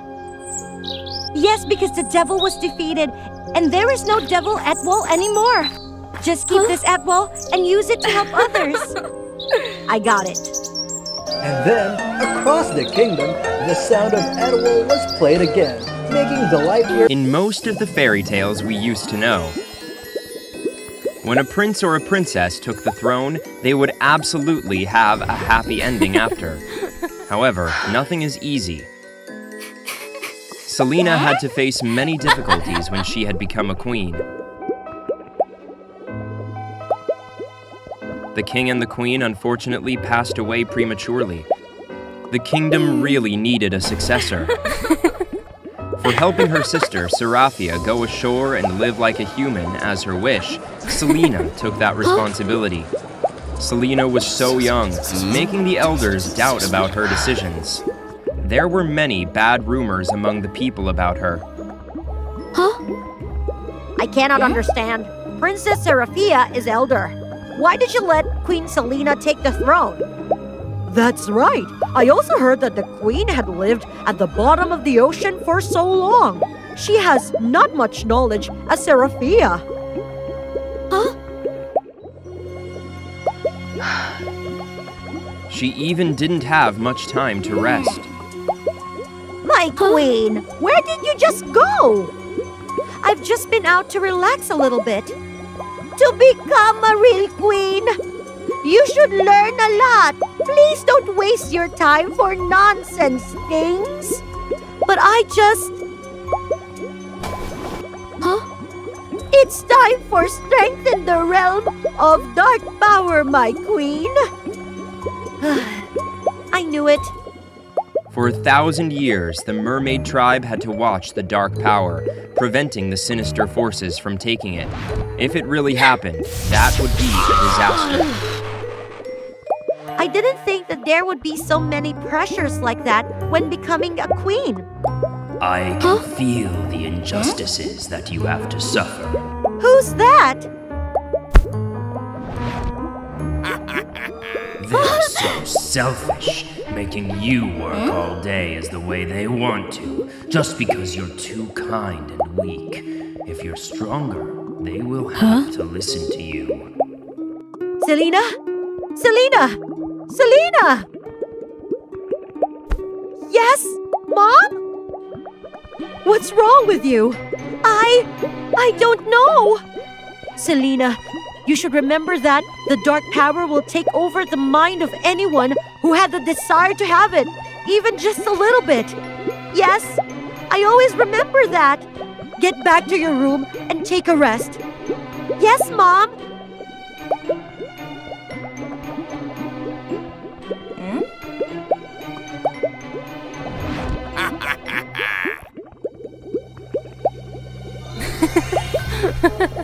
She's joyful all the time. What an injustice. You're both mermaid princesses. She's always joyful, but you have to work hard, and you always get the criticism from others. Who? Where are you? The strange sounds kept coming from nowhere into Selena's mind, like it was pushing the jealousy inside her. One day, the day was really stressful with Selena. She was almost exhausted. If only I could be stronger. The next morning, Seraphia got a message from Selena. Huh? My my dear sister. We haven't met each other for a long time. I'm missing you so much. If you have time available, hope that you will visit me. I haven't visited my sister for a long time. I have to prepare a gift for her. They were so delighted when seeing each other again. However, after drinking a sip of water, Seraphia immediately felt dizzy. Her body lost all its strength. Selena?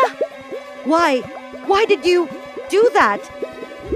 Because I need your royal strength? When I absorb it, I will be stronger than ever. You are not Selena. What did you do to her? If you want to know, I will help you meet her. Suddenly, their parents appeared to prevent.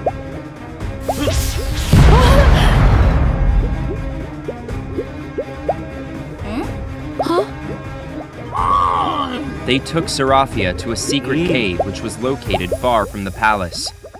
After being secure, Seraphia's father helped her to regain strength. How do you feel? Thank you. I'm getting better. But what happened to Selena? She was manipulated by the dark power. Yesterday, I realized that Selena had been unusual. I intended to visit her after finishing my works, but it was too late. I couldn't fight against dark power, so I could only inform your father about it. So how can we save her now? After manipulating the subject, it will push that person's soul to the land of soul. We need to go there and help Selena escape. Let me go there. No, this land of soul is really complicated. Only Seraphia can find Selena there. Because you're sisters, the compatible souls will lead you to find each other. I understand. I will go there. But I will definitely bring her back, don't worry. All right, I will open a gate to get your soul into it. You will have to come back to the gate before it's totally closed. He used his power to take Seraphia's soul to the land of soul. A moment later, Seraphia found herself at a really strange place. I can feel you, Selena. I will take you out of here.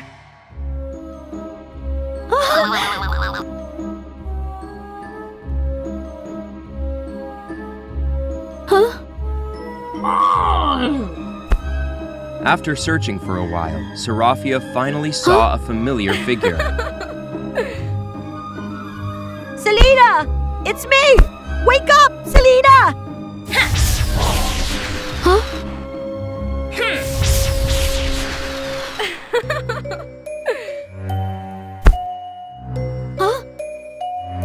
Seraphia? Why are you here? Please, quickly leave here. No, I will never leave without you. I don't want to be back to that palace. I feel more comfortable here. Selena, that place is where you belong. Everyone hates me. If I disappear, they will be satisfied. No, Selena. There are many people who still love you. Our parents and me. You're a liar. When I have been under a lot of pressures, criticism, you were still happy. I did everything for everyone, but no one had cared about my emotion. I'm sorry. I was too selfish without knowing that you had been under a lot of pressures like that. Once you come back, I promise that I will share all the burdens with you. I will never let you do it alone. I'm too weak. I don't deserve to be a queen. No, Selena, you did a good job. I promise that I will never let you do it alone anymore. Selena, I promise. Miraculously, the globe was broken down, releasing Selena. That globe was the separation between the two sisters. When they understood each other, it immediately vanished. Quickly, leave here! You two think that you can leave here? Not that easy. are you? This is the real figure of dark power! Suddenly, everywhere was dark. They couldn't see each other. Selena, where are you? Seraphia, you are older. That throne was supposed to be yours, but your younger sister took all the power. Don't you think it's an injustice? Yes, it's really injustice.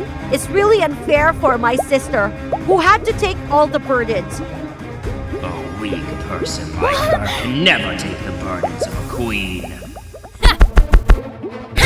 So this time, I have to help her. Seraphia's mind was too determined. It could do nothing. Selena, don't let him manipulate you. I will never leave you alone. Sister, yes, you won't have another chance.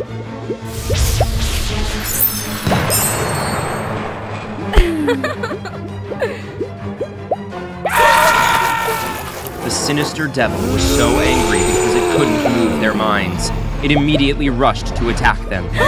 However, they really understood each other.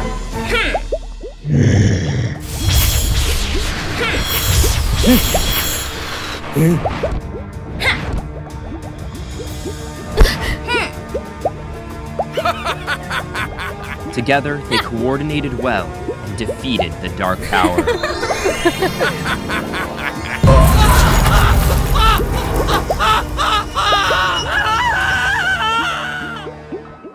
They could also leave the Land of Soul right before the gate was closed.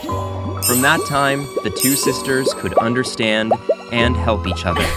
They shared the trident and together ruled the kingdom with the support of everyone.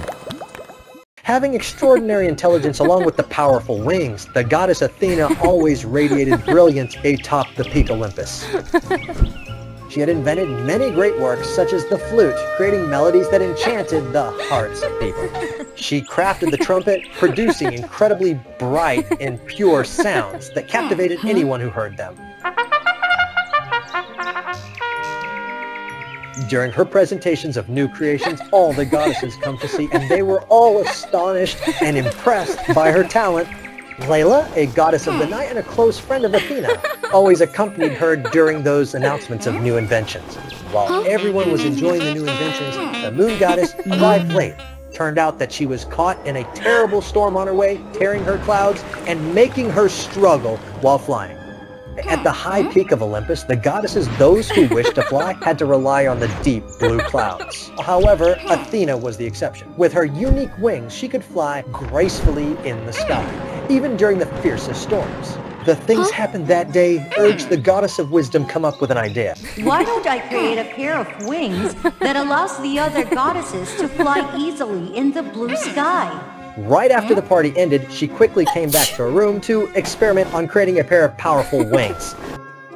Athena considered Layla as her confidant, sharing all her innovative ideas with Layla.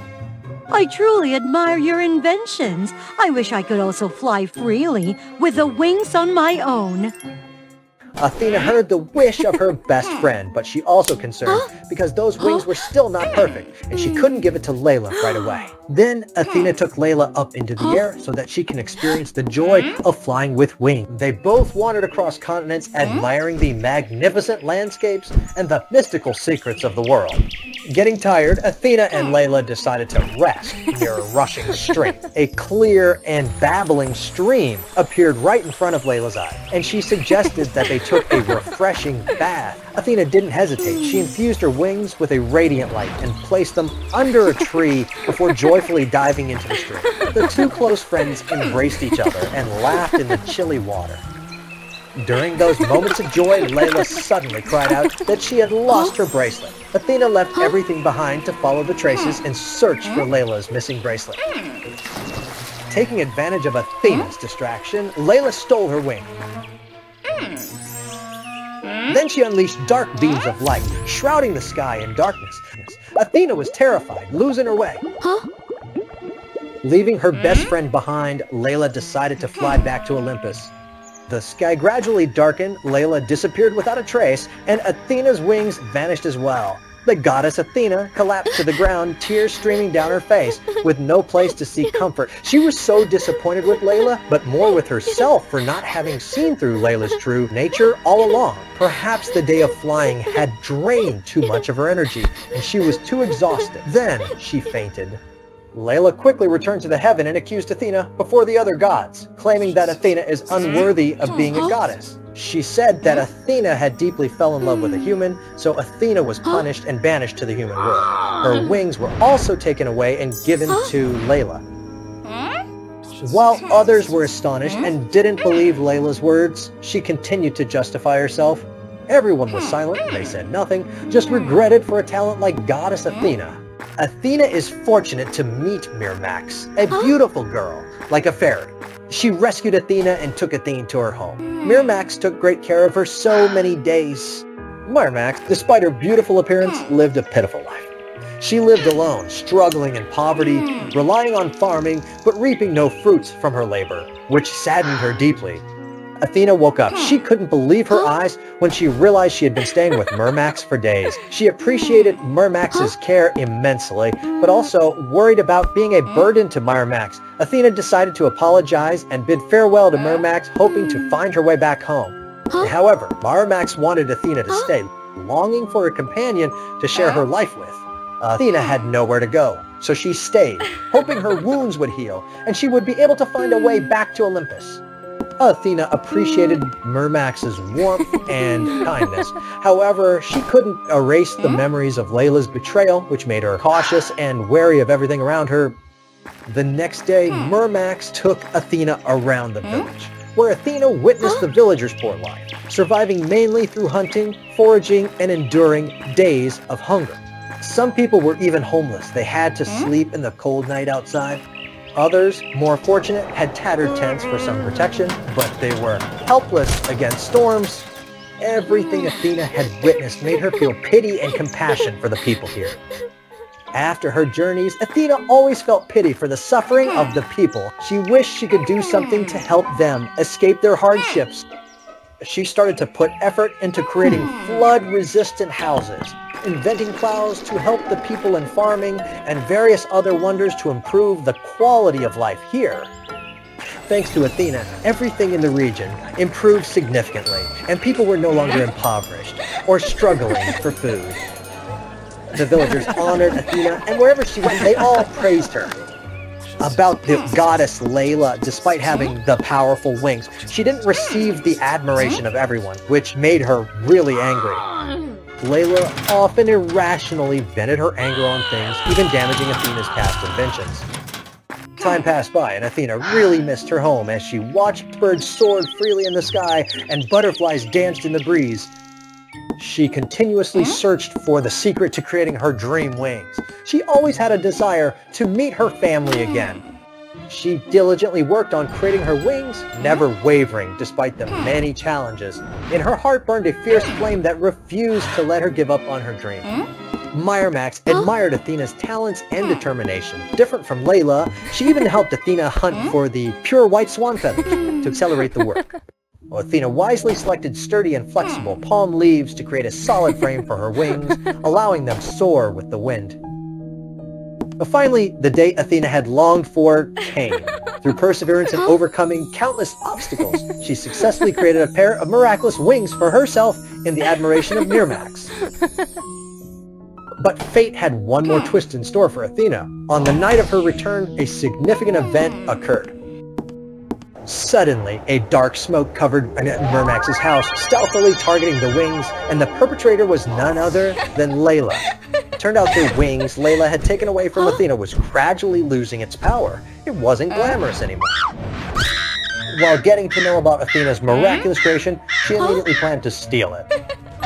As Layla was about to carry out her plan for a second theft, Mirmax stopped her just in time. Mirmax adamantly refused to give Layla the wings, as the laws prohibit Layla from interfering with humans. So, she needs to use the sweet words to fool Mirmax. Mirmax, if you help me this time, in exchange, I will give you a wealthy and comfortable life, free from the toil of making a living on those barren lands.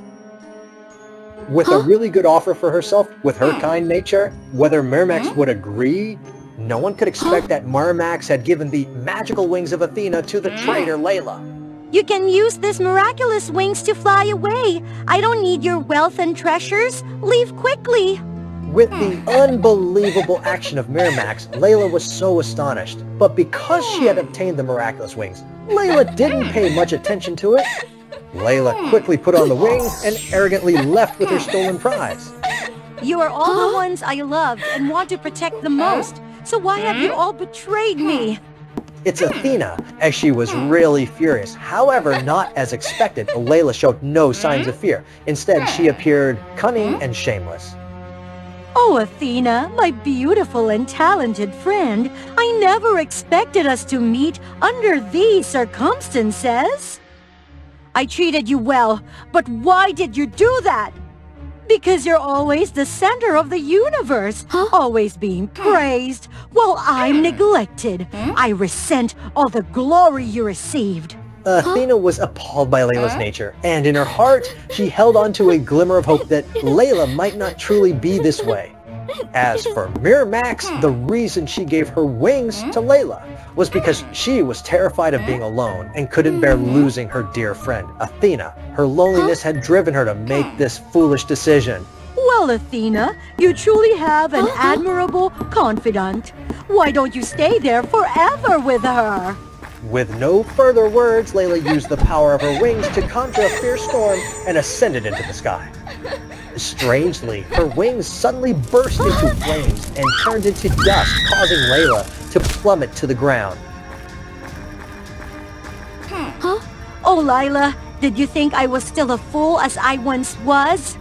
Everything had been part of Athena's careful plan, and it turned out she had hidden her wings meticulously.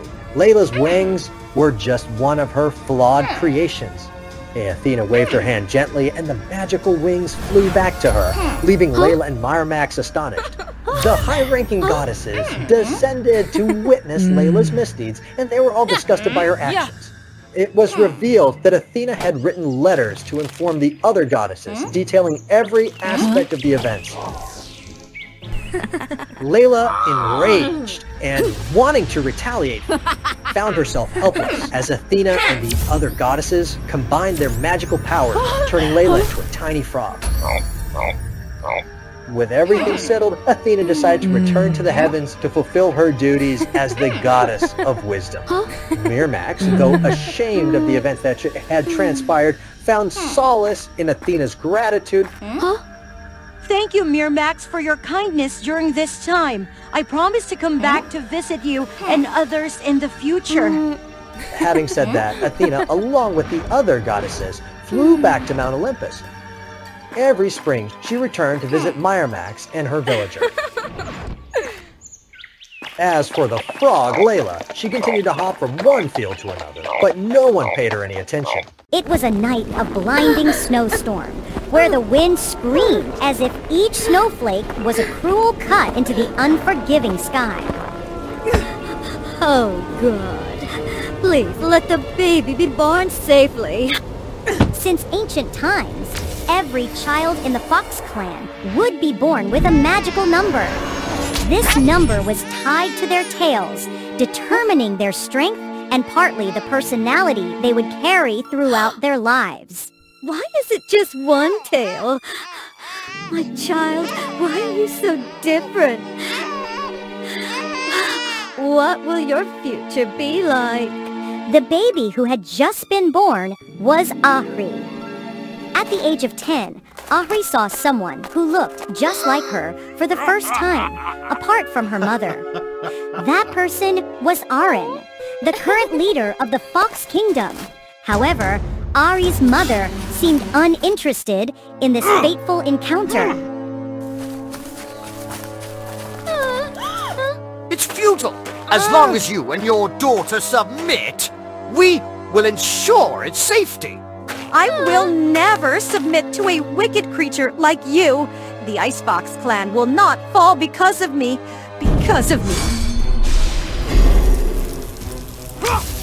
So, what are you planning to do? In the end, to protect the little Ahri, her mother had to sacrifice her beautiful tails. As for herself, she created a snowstorm to sweep away the wicked demons. That was the first time Ahri experienced true pain. She became an orphan with a deformed tail. Ahri decided to go down the mountain to seek help in order to avenge her mother. The bustling capital city looked so strange in the eyes of the young girl. In the Fox Numerology Kingdom, there were 9 clans living together. Each number was associated with a different personality and destiny. The 3-tailed fire foxes were known for their liveliness and dynamism. The reliable 4-tailed grass fox and the emotional 8-tailed water fox were quite harmonious together. In contrast, the 6-tailed earth fox and the 5-tailed wind fox were in fierce competition to prove their strength. The rebellious 7-tailed thunder foxes, on the other hand, liked to isolate themselves. Everything only ended when the 10-tailed light fox intervened to mediate. The 2-tailed ice foxes, sensitive and fragile, had been wiped out by a catastrophe, leaving only Ahri as the last successor. What is this? An ice fox with just one tail? How peculiar. No one paid her much attention because in their eyes, Aaron, the 9-tailed dark fox leader, was a very responsible person. Driven to a dead end, Ahri hid in a mouse hole to nurture the hope of revenge someday. Years passed, and the once frail Ahri had been hardened by the harsh realities of life. She even became the queen of wanderers and misfits. Finally, the opportunity came when Aaron announced a selection competition for a special team. Growing up in the slums, fighting for survival day in and day out, Ahri was initially very confident that she had no rivals. Until she met Amber, the firefox. I won't go easy on you, you know. Please! Ahri soon realized that, due to nurturing and proper education, Amber's skills were superior to hers.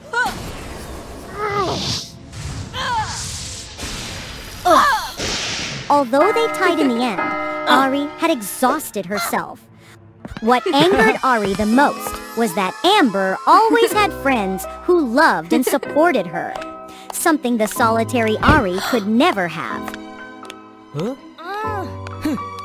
Come on! Being in the final round is all right.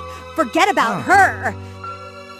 That's right. You're about to meet Lord Aaron as you've always wished. The conflict reached its peak when Amber realized that Ahri had no respect for the leader she admired. However, ironically, they were grouped together to carry out the mission.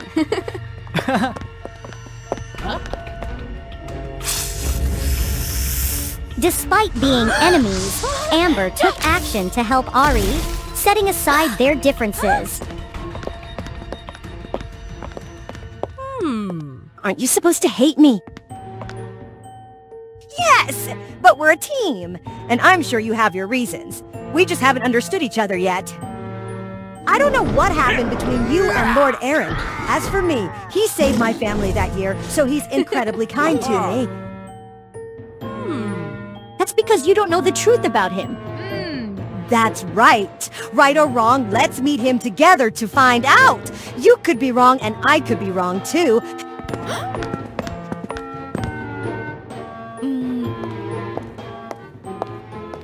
The location of the main competition was the ancient Ice Mountain. It's strange. Where are the other groups? It means we're the first ones here. Let us scout ahead.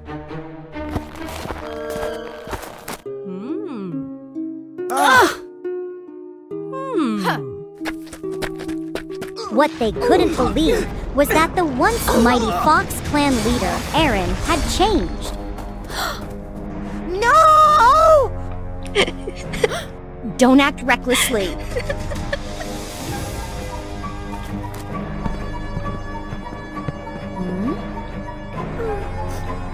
What's happening?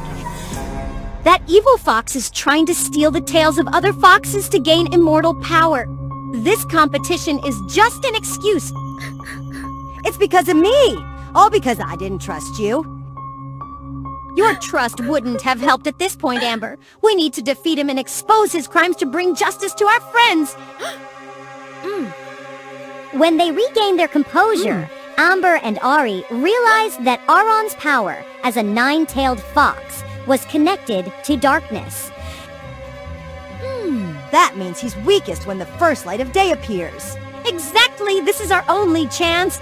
The bond between the two fox girls grew stronger from that moment. Ari, who was familiar with the snowy mountains, took the position to distract Aaron from the magical battlefield.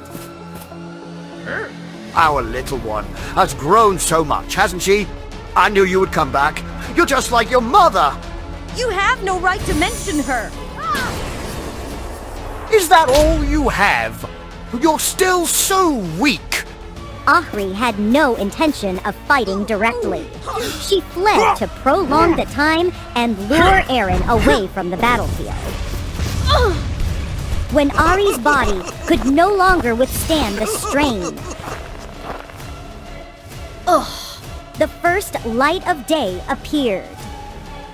The moment they had been waiting for had arrived. Without hesitation, Amber rushed at terrifying speed towards Aaron's weakening magical field. But they had underestimated the wicked fox. The fragile light was not enough to put him in a helpless situation. Realizing the imminent danger, Ari desperately broke the encirclement for her friend.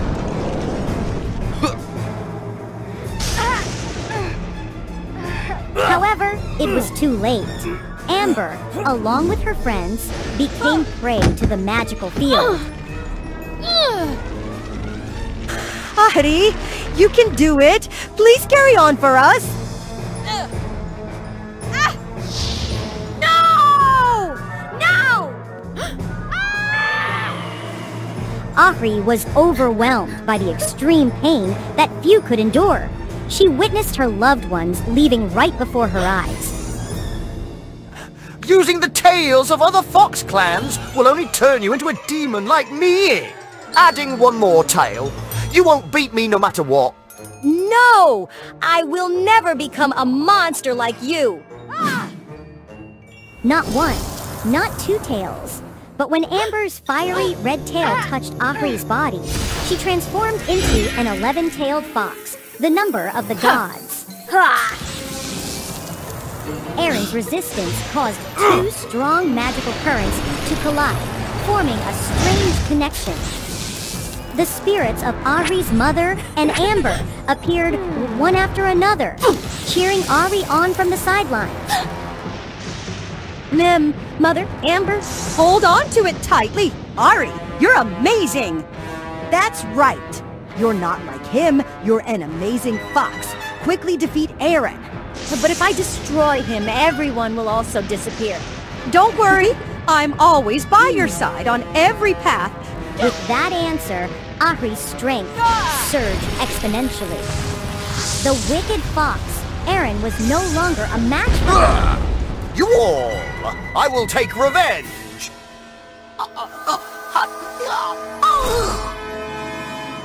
The magical connection disappeared, but the spirits of Ahri's mother and Amber appeared, cheering her on. Don't cry, be confident, and I will give you a gift. When the snow melted, the gift that her mother mentioned indeed appeared. We haven't been completely absorbed by Aaron, so we've come back, but it's a pity about your mother. I know, in fact, what remains is just an illusion. My mother merged into the beautiful snowflakes long ago. The battle ended, and the villain was punished. The Fox clan celebrated and unanimously honored Ari and Amber as protectors of the kingdom. From then on, they, along with their sacred friendship, devoted their all to protecting the peaceful life of their people. Today's story concludes. Thank you for your support. Each view is a tremendous encouragement for us to create more interesting new stories. Don't forget to subscribe to WOA Fairy Tales to help us reach 1 million subscribers soon. Now, share with WOA Fairy Tales your emotions after watching today's story.